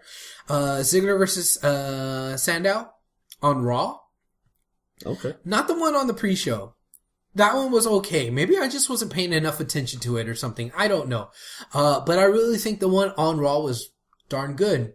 What do you guys think? I like the one on Raw better. You did? Yeah. So it wasn't just me, because I thought maybe I just wasn't paying attention to the pre-show. Apparently not a lot of people in Buffalo were paying attention either. Chad, what do you think? I like the match on Raw, but then again, I didn't see the match in the pre-show. Oh, you didn't watch the pre-show one? No. Oh, okay. So I had nothing to compare it to. You didn't miss much. Yeah. Okay. That's what I hear, so I didn't worry about it. Yeah. All right. Well, that's enough about that. Let's. Well, something that you did miss was Okay. which we would have complained about was the main reason why I was looking forward to the show. Probably the main reason why you guys were looking forward to the show. The Rhodes Brothers against the Shield. We haven't talked about that yet? I thought we did. Did we? We mentioned it as a match of the week, didn't we? Okay. I don't why not? remember. Okay, Rhodes Brothers versus Shield, match of the week candidate. Yeah, we did. We all said Oh, that yeah, it yeah, was. yeah. Yeah, Okay. it was match of the week. We did So talk what about else was this. worth watching on the show? Oh, sweet Jesus, Zoidberg. Oh yes, Zoidberg. Yes. Bray Wyatt. Bray Wyatt doing his little backwards Zoidberg Exorcist. crab walk. Yeah, Exorcist walked. Oh man, that was pretty cool. You know, we said that there was just a couple of things that were worth mentioning from the pay-per-view, and that was one of them. So it was, that match with Goldust and Cody versus the Shield. That was, something to really write home about. The crab walking there with Bray Wyatt and the big swing. Those were the three highlights from the pay-per-view, I think. Bray Wyatt was actually a low light for me. Okay, why is that?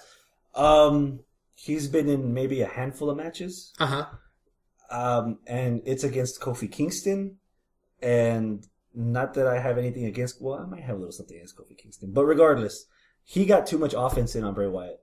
That match was too long. Okay. Bray's matches have been to the extent almost dominating. And for him to give that up, I would have saved it for somebody a whole lot more worth it than Kofi. That was way too much. You would have saved it for somebody else, baby. Yeah, not for you, baby. I'm gonna leave you where you at right now. Yeah. I liked it the first 5 minutes. I liked the last 5 minutes where Scared Black Guy ran out of the ring. But there was a lot of filler in the middle that was completely unnecessary. This wasn't a match where Kofi needed to get all of his 4 or 5 signature spots in, especially if he was losing. It didn't work for me. I can see where you're coming from on that. Yeah, with Bray Wyatt, they've been trying to push him as, this next big thing. And, they've been trying to make him be, this grandiose type character and, kick everybody's ass type guy. And yeah, he was struggling against Kofi. So I kind of see what you mean.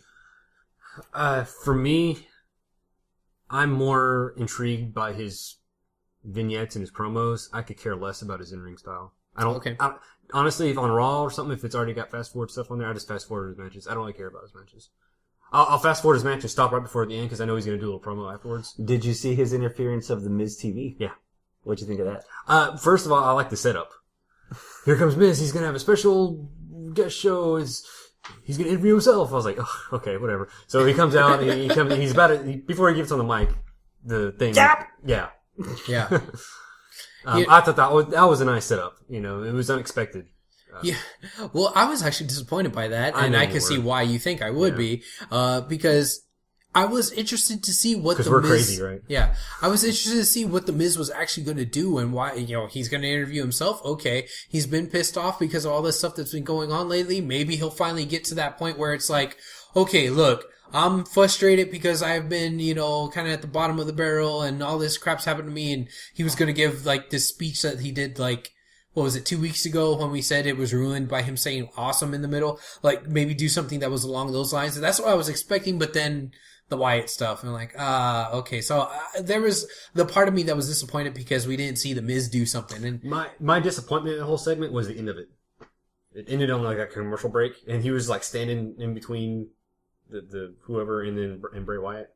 Yeah. And he was able to escape. Oh, that's right. Yeah, he got on the other. Yeah, he attacked him and he went around the other side. I was expecting Kane or someone to come out and attack him from behind. Yeah, I wonder. Go ahead. I was just gonna say nothing happened. Yeah, nothing happened. He was standing at the end at the entrance ramp, or the curtain, I guess, whatever. Yeah. And it just went to commercial. Yeah, I wonder where this is going. If this is going to lead to something, then I'm okay with it. But if this is going to be another half-ass setup for a match with Miz and Bray, and that's it, the same way how we had a half-ass setup for Kofi versus Bray, and that's it, I'm not on board. But if this is a piece in a bigger picture, then okay, I'm cool with it. But I don't know. I'm not convinced yet. Maybe we need to give it a little bit more time. But I'm still waiting for the Kane stuff. And yeah, I know he's out filming a movie or whatever, and that's why he was written off of TV. But as soon as he's ready to come back, I expect some big storyline feud, or not even a feud, but something to happen between Kane and the Wyatts. Are we supposed to assume that when Kane comes back, he's going to be part of the Wyatt family? I don't think we're supposed to assume anything. I think a lot of the IWC is assuming that. Well, because he was dragged out by him, and we haven't seen him since. Right. Storyline-wise. And there has been some of his cryptic talks making it sound like maybe he did, but at the same time, there's enough crypticness in there to make it seem like he just took out Kane because he wanted to take out Kane, and whenever Kane comes back, Kane's going to kick his ass. And who's he taken out so far? He's taken out R-Truth, Kofi. R-Truth, but not permanently, because he's still out there doing his. He's already kind of moved on to other things, Yeah. but Kofi. Miz is the current thing right now. Yeah, Miz. Is there anybody else yet? Nope, that's been it. So between now and say Survivor Series, could we have Wyatt, the two cousins, whatever, and then maybe Kane as a 4 elimination team against the faces that he's been taking on now? Miz, Kofi, 2 other guys, maybe Truth, maybe. I don't know. Well, who would join the Wyatts, though? I just said it. Well, there's only 3 of them. And Kane. Yeah. Oh, I thought you were saying Kane being on the other side. No. Okay. Yeah, then 3 with Kane. Oh, okay. Sure, why not? Yeah. Survivor Series style matches are 5-on-5 though, but whatever. Well, for a long time it was 4-on-4. Yeah. It was originally Depending on the 5-on-5, year. then they went to 4-on-4, and then recently went back to 5-on-5. Yeah. Okay, sure, why not? And you still have another month and a half, whatever. You could add another person to their little clan or whatever. Yeah. Maybe Sister Abigail. Whoever that is. All right. So building up to stuff that was another piece to the puzzle. Big Show firing, and then somehow he ended up back on the show at the end of the night. Yeah, I think that he's still quote unquote fired. The only thing that would kind of confuse people about that was the fact that he had his entrance music play. I think go ahead. I'm sorry. But I don't think that's necessarily indicative of the fact that he's not fired. They could just easily explain that, or even not explain that. We'd have to fill in our own holes, but say that get your mind out of the gutter. We could say that, oh well, he just came out and the sound guy just saw him and played his music or something stupid like that. But I think storyline wise, kayfabe wise, he's still fired. I'm gonna disagree. Okay, go ahead. I think it's gonna be revealed that Vince or somebody rehired him. Yeah, that was the other. The music thing. gave it away. Yeah. If he just like came in from like the crowd or something, or he just kind of ran out through the entrance, whatever. I would agree with you. But the fact that he had his own music and he's kind of confidently walked out and he confidently knocked out Triple H, like he just didn't give a shit. Yeah. You know. Well, the way he talked to Stephanie and the way he was acting with Stephanie the whole time, it seemed as though he had an ace up his sleeve. Right. Like he knew that the ball was in his court and he knew that he was something playing. was different. Yeah. Yeah. So yeah. I wouldn't be surprised if it was Vince. Which, I mean... Or Shane. He's back. Oh, God. You know what? I would be more pro that, because I was just about to say, how many times have we seen Vince and or, Triple H, backstab each other, turn face, turn heel, whatever, shenanigans. We've seen that. That's been played out so many times. Shane hasn't been played out that many times. Maybe just a couple. But then again, I mean, are we ever really going to see Shane back in the WWE? Probably not. Okay. Linda. No, it's not going to be. She's too busy losing Senate races. All right, the one last thing, one other match of the week candidate that I want to throw out there. Los Matadores versus 3MB. And yes, I know that I nominated that last week as another match of the week candidate. But this week, again, they put on another match again. And I was impressed by both sides again. The gimmick with the Los Matadores, I'm still on the fence about. I'm not too sure, but I love their in-ring work. They are doing such a good job playing to that character. And I think I'm done doubting that it's, the Primo and Epico. Yeah, it's them. But, Mark. I know, yeah, it's them. But I think they've really changed their style enough to fit this, character, and they're doing enough acrobatic stuff, and not just traditional flippy dippies, traditional lucha libre style stuff. They're doing high octane, high flying things, but not necessarily lucha stuff, And I'm cool with it, and I really like what they're doing. I'm really liking their work. I already phased out while you just talking about the tag team. I just don't care. Because you're not Mexican. Yeah, you don't care because of the gimmick? I was intrigued when I first saw it. I was like, okay, I get it. It's a comedy thing. I get it. And I'm over it. And plus, I don't care the fact they're fighting 3MB. I don't care about 3MB either. Okay. Well, the in-ring work, yeah, I'll give them that, but everything else, I just don't. Well, what if they were wrestling somebody else? What if they dropped Torito and they were wrestling, I don't know, freaking Shield or Primetime Players? First of all, they're not going to drop the damn bull. Secondly, if they're fighting Shield, yeah, I'll be more intrigued by it. Okay. But they won't, because they're just the tag team version of Santino. Okay. Chris, what do you think? The only thing I'm already fed up with is the entrance. It's too damn long. Yeah. Okay. I don't. It's gonna get. If it's not old, the miniature bull doesn't bother me. The in-ring work, they, like you said, they've tailored it to where it fits the gimmick of the bullfighters. It all comes across really good. But a 2-minute long introduction from the ramp, that's too long.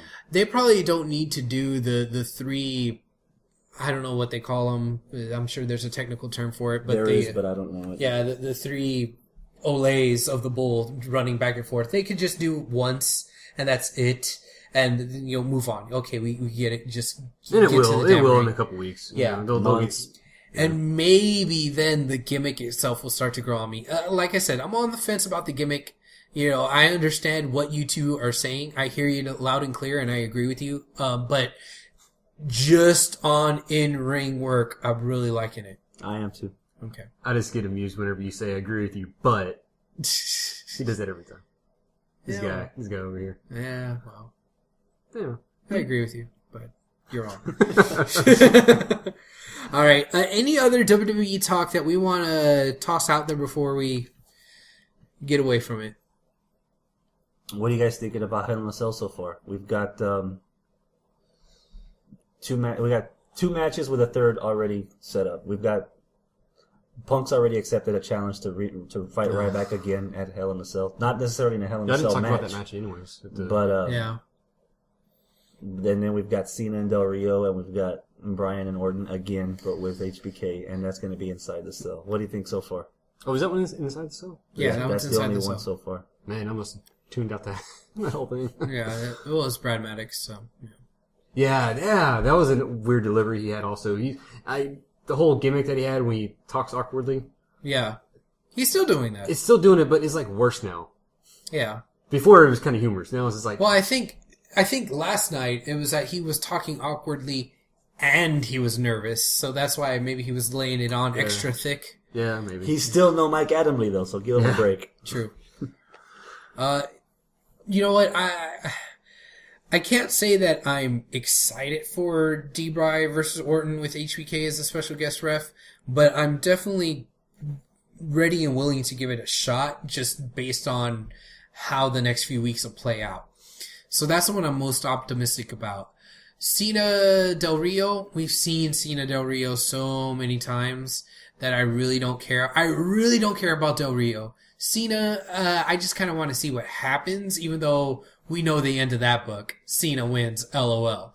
You know, that's that's the end of that story. Yeah, Del Rio's already kissing that belt goodbye. Yeah, so, but for all the things that we mentioned beforehand that this could be good for the World Heavyweight title, I'm kinda, I'm not interested in the match, I'm interested in the outcome.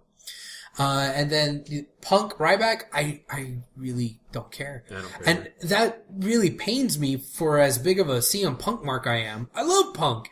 You know, he's like my favorite, wrestler right now, you know, in modern times. But I really don't care now. Now that he's beat Ryback all these different times, I don't know. And is that one going to be All in the these different cell? times he fought him once. They haven't really announced it yet, but Punk just, when during the promo, he said, I'll accept your challenge tonight, I'll accept it tomorrow, hell, I'll accept it at Hell in a Cell. Yeah, and Punk fought Ryback at Hell in a Cell last year. Yeah. You know? Yeah. Oh yeah, the title match. Yeah, it was. So, I don't know. Whatever. I'm starting to grow old of, Punk versus Heyman's guys. You know? Yeah, I agree. If adding a new person like Ryback, it's not doing much, if anything. It's further destroying Curtis Axel's character. You know what this kind of feels like for me? It feels like Bret Hart versus Jerry Lawler. You know, Bret Hart had like all these feuds, world championship stuff, and like all these other high profile things with his contemporaries. And then in the middle of it all, there was this one random feud with Jerry Lawler, who is an old timer. So it was kind of a gimmick. It was like the, you know, guy who's really at the top of the mountain, but we're gonna kind of put him on the back burner and put him in this other feud, you know, while other people are fighting for the world title. And, you know, there's kind of the quirky matches in between there, and that's kind of what it feels like to me. It's like Punk's not challenging for the title, but we still want to have a high profile thing for him, and we still want to have him work a program because there's a lot of people who are following him. So we'll have him take on the Heyman guys. You know, that way he's not near the title because we're doing all this other stuff with the title. That's what it feels like to me. It's like the lull in Bret Hart's career was Bret Hart versus Lawler. Right now, the lull in CM Punk over the last couple of years is Punk versus Paul Heyman guys. I agree. What? I was thinking Hell in a Cell would be the other cell match would actually be CM Punk against Paul Heyman. Oh, but that'd be a terrible match. But that's the whole point, though. I know. Because Punk's he did exactly what he said he was going to do. The Raw before the pay-per-view, he was going to get Curtis Axel and put him to sleep. That's what he did. He did it again on Monday. He said that he was going to take out Ryback at Battleground. Guess what? He beat him at Battleground. So what's left? Paul Heyman. So why are we going backwards?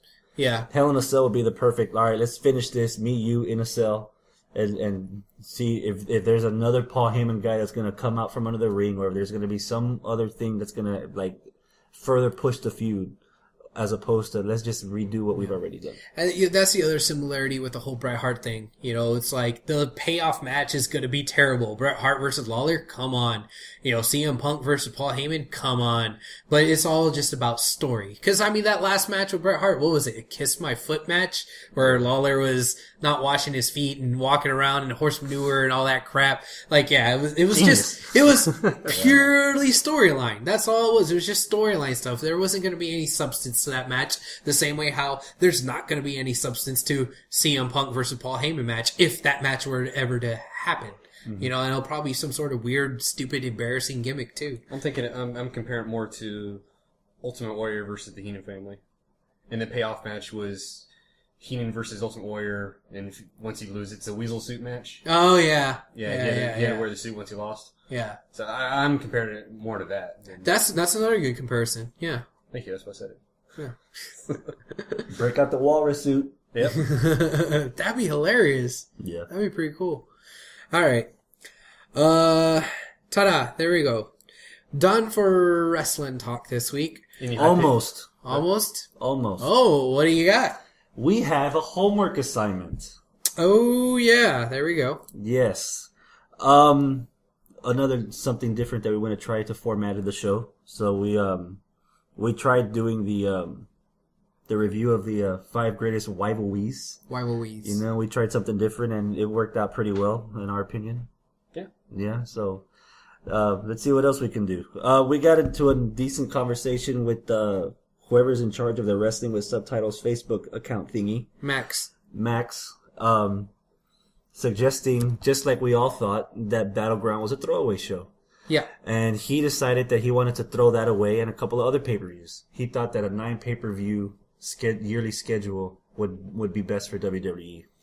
And then I countered that with, well, you're going to be losing a lot of money. How are you going to recoup that? Yeah. Which led to the idea of us having to talk about that here.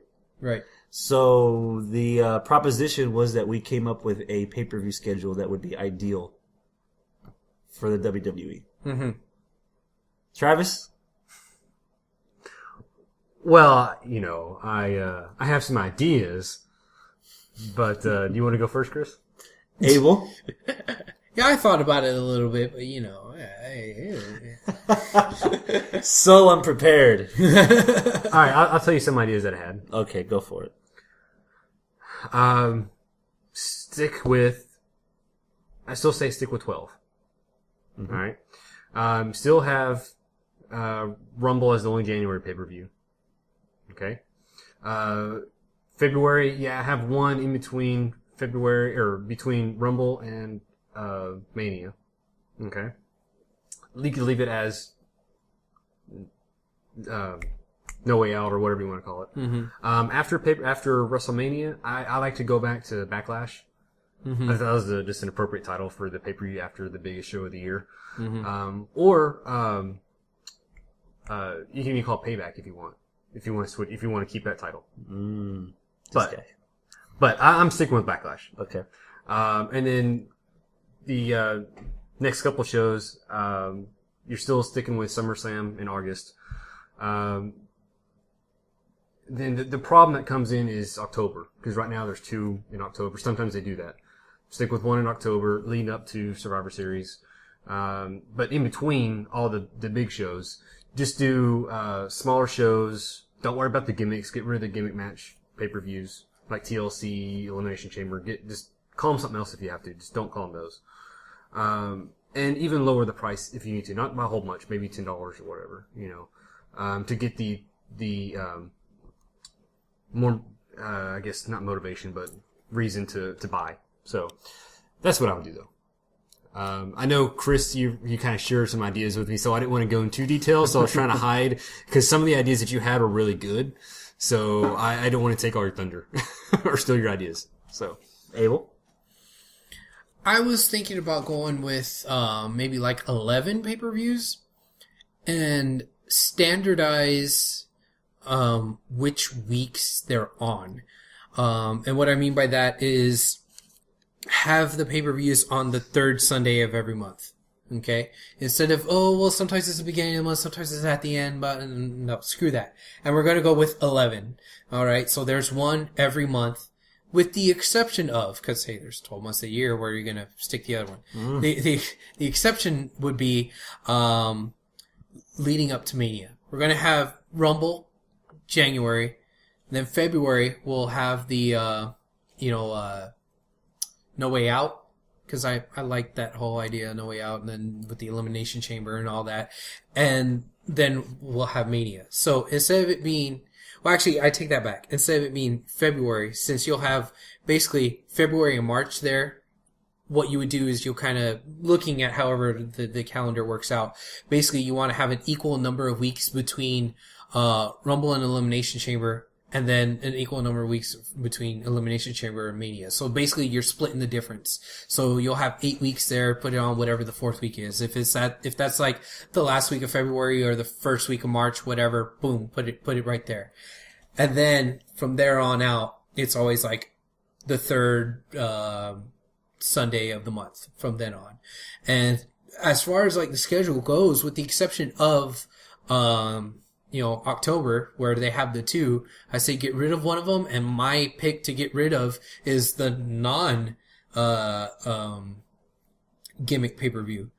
I like the gimmick pay-per-views, especially since they're pay-per-views. They should be different than a run-of-the-mill Raw. Raw right now is already 3 hours, so why have a pay-per-view that's basically a 3-hour show, since we're putting commercials in there anyway? It's pretty much the same thing. Why not keep the gimmicks so that it is different? Now, it doesn't need to be like TNA gimmicks where Lockdown, every single damn match, even the knockouts matches are in a steel cage. No, there's just like one or two. The way WWE's been doing them, where at TLC, there's 1 or 2 TLC matches. At Hell in a Cell, there's 1 or 2 Hell in a Cell matches. The whole damn card doesn't need to be it. But I don't think having a glorified Raw is what a pay-per-view should be. Like Battleground. That's pretty much what Battleground was, a glorified Raw. So get rid of that. So all the other pay-per-views that they have, Money in the Bank, TLC, Hell in a Cell, keep those. Keep them in there. And just kind of schedule it out to where there's one every month. With the exception of right there during WrestleMania season. That was my idea. Alright, not bad.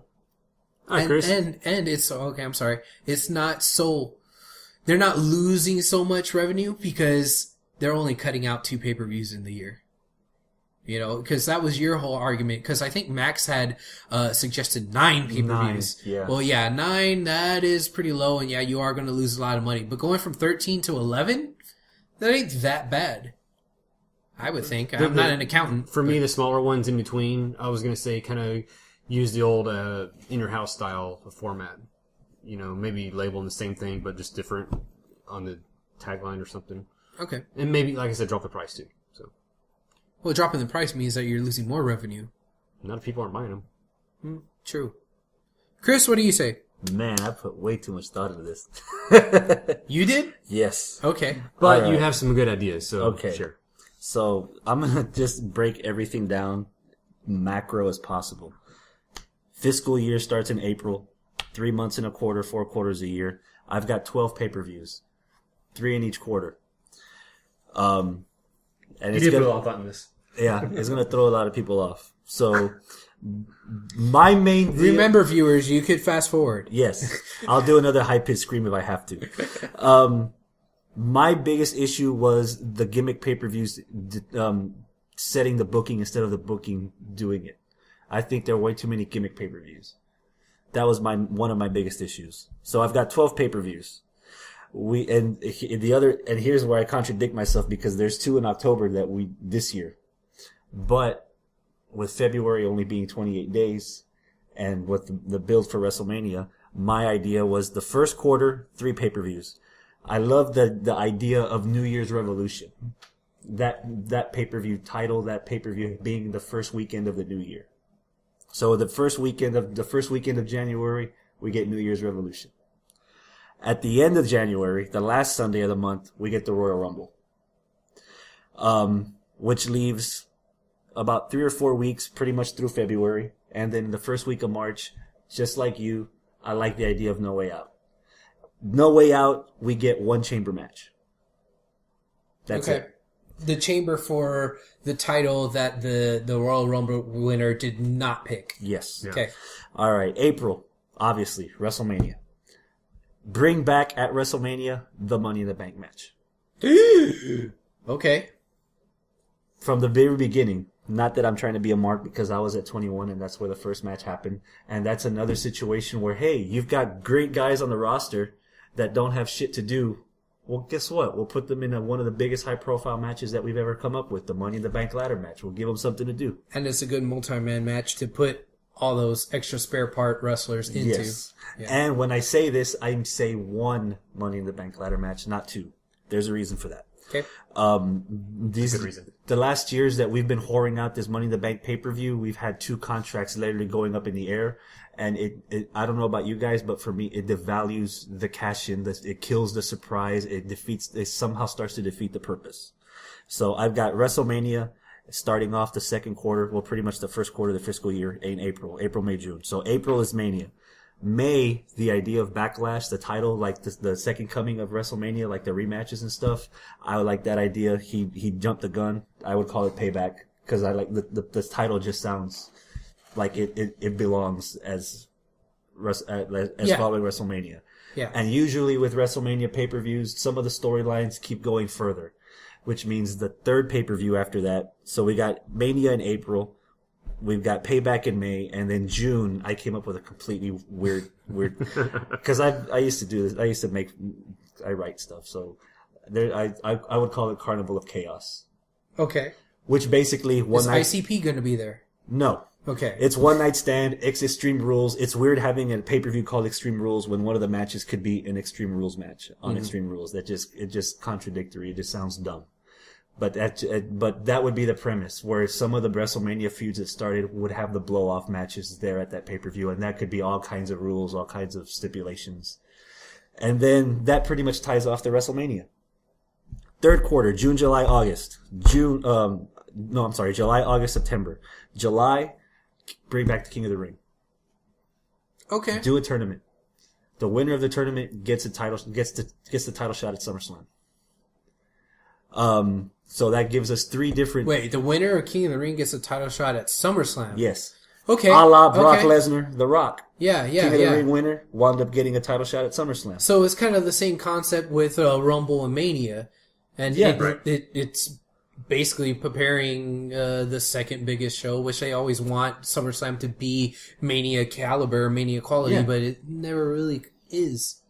Yeah. So okay, that's a good way of doing it. So July would be, and then the other reason that I brought back King of the Ring, which goes back to my earlier gripe that there's too many Money in the Banks. Right now, this year, we have a Royal Rumble winner that gets a title shot, and then we have two Money in the Bank winners that get guaranteed title shots. This way, we get the same outcome. We have one Royal Rumble winner who gets a title shot. We have one Money in the Bank winner that gets a title shot, and we have one King of the Ring tournament winner. 3 different styles of matches, 3 different styles of tournaments, 3 different outcomes, but it all leads to the same payoff. So it's something different. Instead of having 2 guys, oh, tonight's episode of Raw, the Raw Money in the Bank winner against the SmackDown Money in the Bank winner. Like, that happens every year. Like, the whole Money in the Bank concept's starting to get overused. The only thing I don't like about King of the Ring is that whoever wins the King of the Ring always, all of a sudden, has a damn king gimmick. King Sheamus, King Booker, King Mabel, King Regal, King... Oh, please. Just let them be the King of the Ring winner and that's it. They don't have to all of a sudden think that Not they're... all of them are, but the last recent was like, obviously Stone Cold didn't walk around with a damn crown. Edge didn't. Right. You know, the Brock didn't, you know, but yeah, I could see that complaint. Your but thing that's is the just, corny side of it. Yeah. Yeah. If they do that right and they don't make King Sheamus, then it'll work. Because when you notice those kings that they brought up, those never did lead up to the title, the number 1 contender title. Yeah, they just So walked Brock around. So that would, and then August is SummerSlam, and then September Night of Champions. You know, Okay. It's not technically a gimmick. There aren't stipulations. It's a guarantee that every title match will be defended. I like that concept for a pay-per-view. Yeah. Yeah. So I like it the last quarter, October, November, December, trying to bring back a little bit more nostalgia. Something about Halloween Havoc. at the end of October. All right. Just ties in so well. You know, you want to have the theme with New Year's Revolution being the first week of the new year. You want to have the theme of SummerSlam being towards the end of the summer when the summer nights are the best. You know, Halloween, kids, especially for kids, you know, Halloween Havoc brings back some of the WCW nostalgia. You Yeah. know? It just Plus, fits. with the PG era, you would think that for the kids, you know, having the wrestlers like Santino come out in like Halloween costumes and Yeah, Santino dressing up like Bray Wyatt. something like that. Yeah. Zack Ryder as the Ultimate Broski. You remember that gimmick? Yeah! He came out as the Ultimate Warrior, you know? So October, I've got Halloween Havoc. Cena dressing up as Superman. Or as a rapper. Oh! Marky Mark. Yeah. November, again, Survivor Series. Not to go overboard, but just throwing it out there. If there's a feud worthy of it, why not do War Games? War Games for December?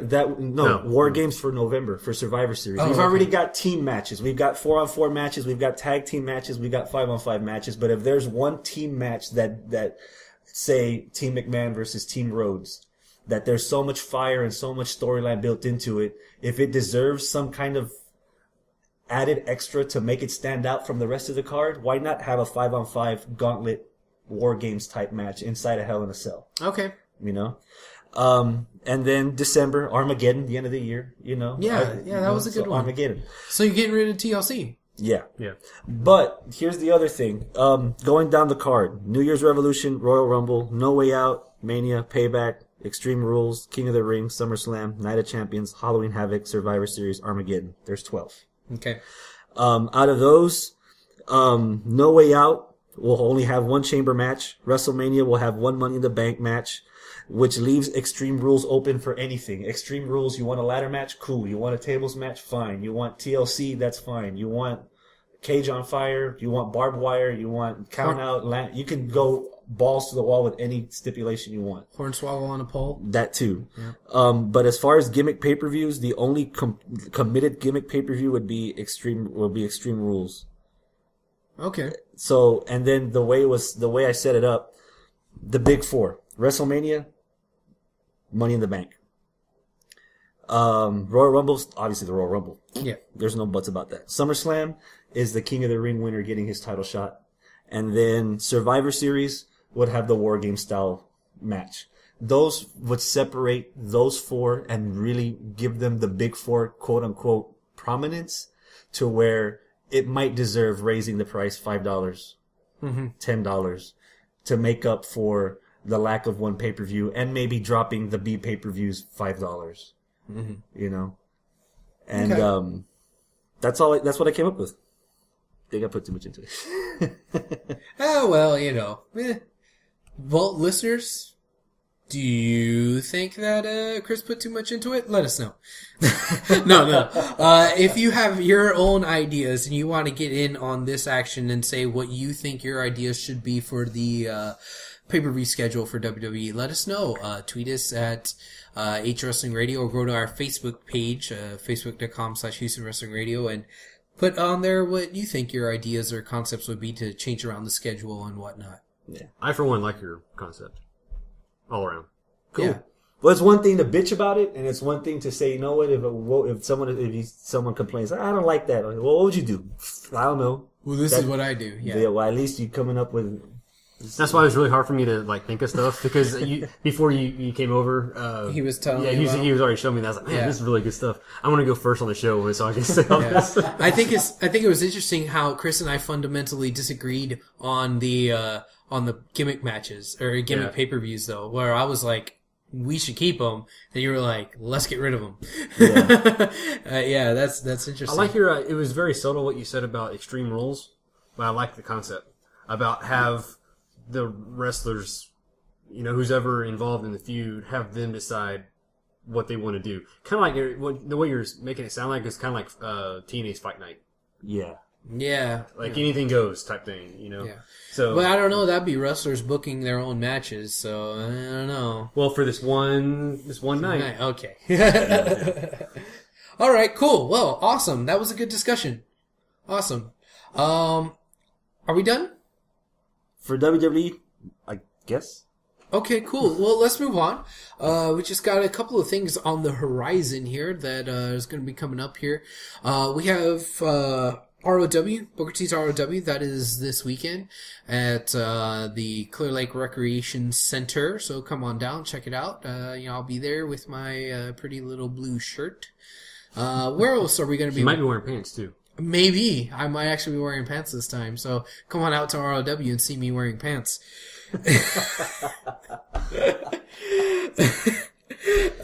Wow. Okay. After that, we are really gearing up for this NWA New Japan Pro Wrestling joint venture show type thing. That is coming up on the 18th, Yes. correct? Yep. Yes, the 18th in Humble. The Humble Civic Center. Yeah, and Jushin Thunder Liger. Yes. Jushin Thunder Liger is going to be there. That is so freaking cool. I have never seen this guy live. Me neither. I'm really looking forward to that. It's ironic. It's weird because the most I've seen of all of Jushin Thunder Liger that I've seen, oddly enough, was from old days of WCW. That's how Pillman. that's how everybody stuff got with the used to him. cruiserweight division. He was probably one of the pioneers of the cruiserweight division before Malenko, Mysterio, Guerrero. I'm Jericho. so glad WCW, old WCW. Any other wrestlers ended. I don't know how that just happened, but Jushin Thunder Liger is like one of the cornerstones of that division, Yeah. and it will be awesome. Yeah. It will Damn be near awesome. an honor for him to come all the way over here. If I wasn't already sold, I'm in.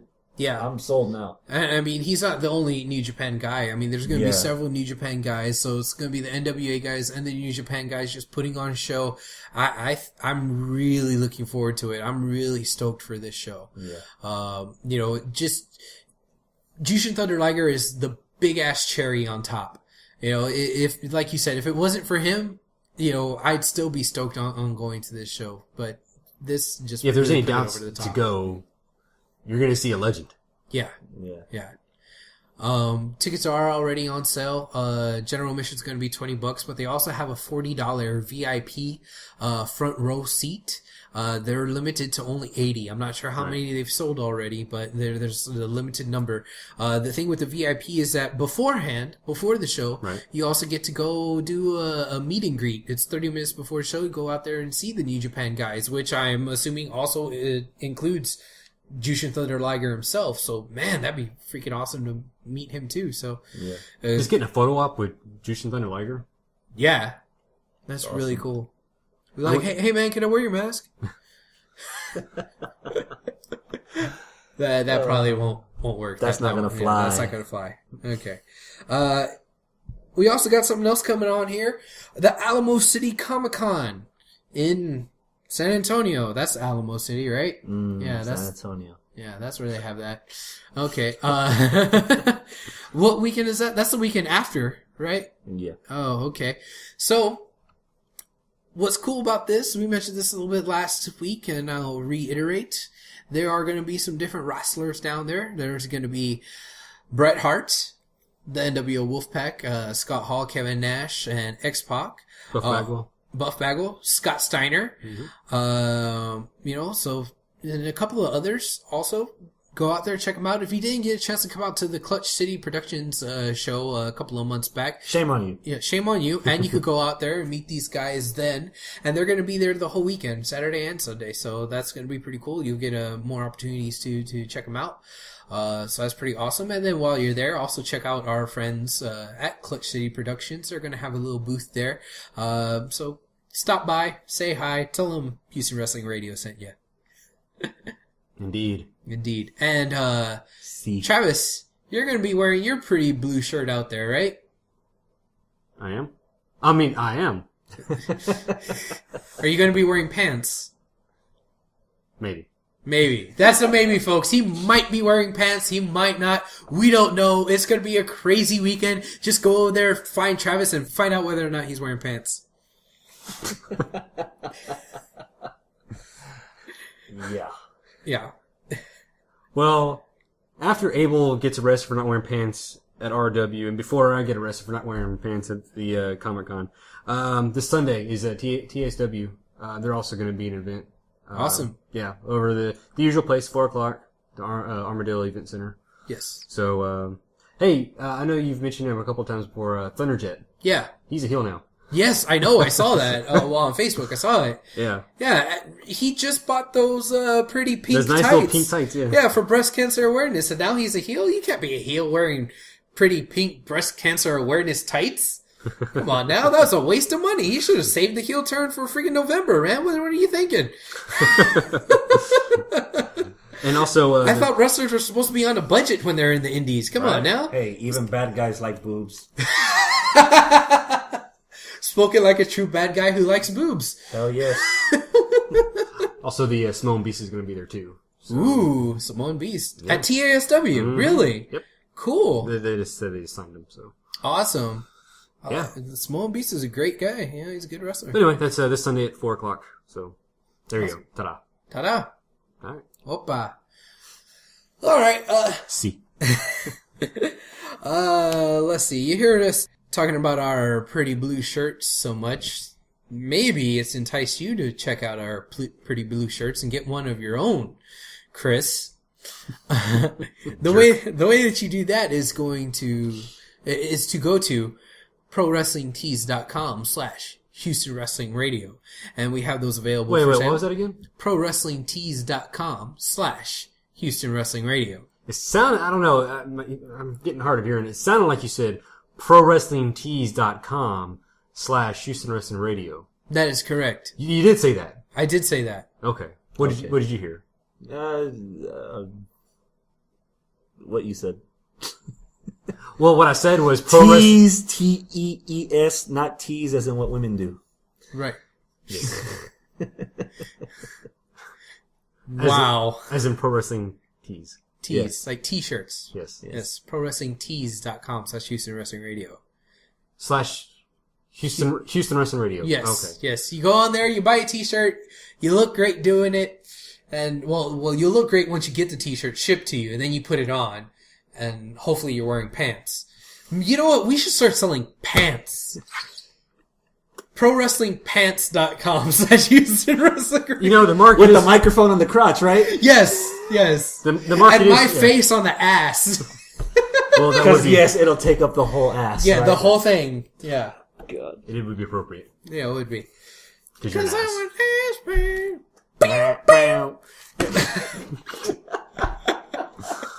On that note, we should probably go. yeah. On that note, that's- Agents of S.H.I.E.L.D. is waiting on the DVR and you've already started dancing. Keep your pants on. Okay, I'll try to. Thank you so much for tuning in today, guys. Hope you listen next week.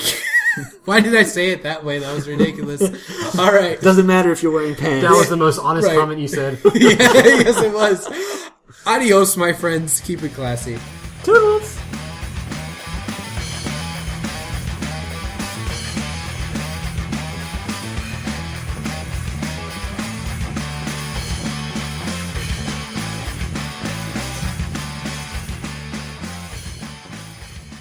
Thank you.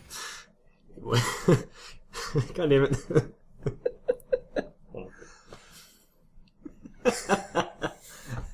The swiveling microphone strikes again.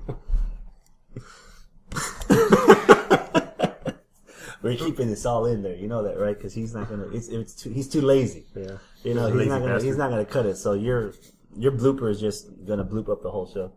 Yeah, well, But don't worry, only 3 people are listening to the TNA portion of the recap anyway. So This it's is just true. a flying fuck. Yeah. yeah, this is our blooper reel. The TNA is a blooper reel. Yeah. That one. It can't be worse than the analogy this Dude, the one episode where we said, "Oh, so let's talk about Samoa Joe," and we went off on this tirade about your fire extinguisher going off. Yeah, and I yeah. said, "Oh, well, that's our conversation with Samoa Joe." That should be our TNA Impact recap the entire time, like 5 minutes. Like we'll have like Mr. Bean's music playing in the background or something, and we'll just go off on TNA. And just Mr. Bean? Yeah, I don't know. He didn't have theme music. That was wonderful. Bravo! I loved that. Oh, it was great! Well, it was pretty good. Well, it wasn't bad. Well, there were parts of it that weren't very good, It though. could have been a lot better. I didn't really like it. It was pretty terrible. It was bad. It was awful. It was terrible. Get him away! Hey, boo!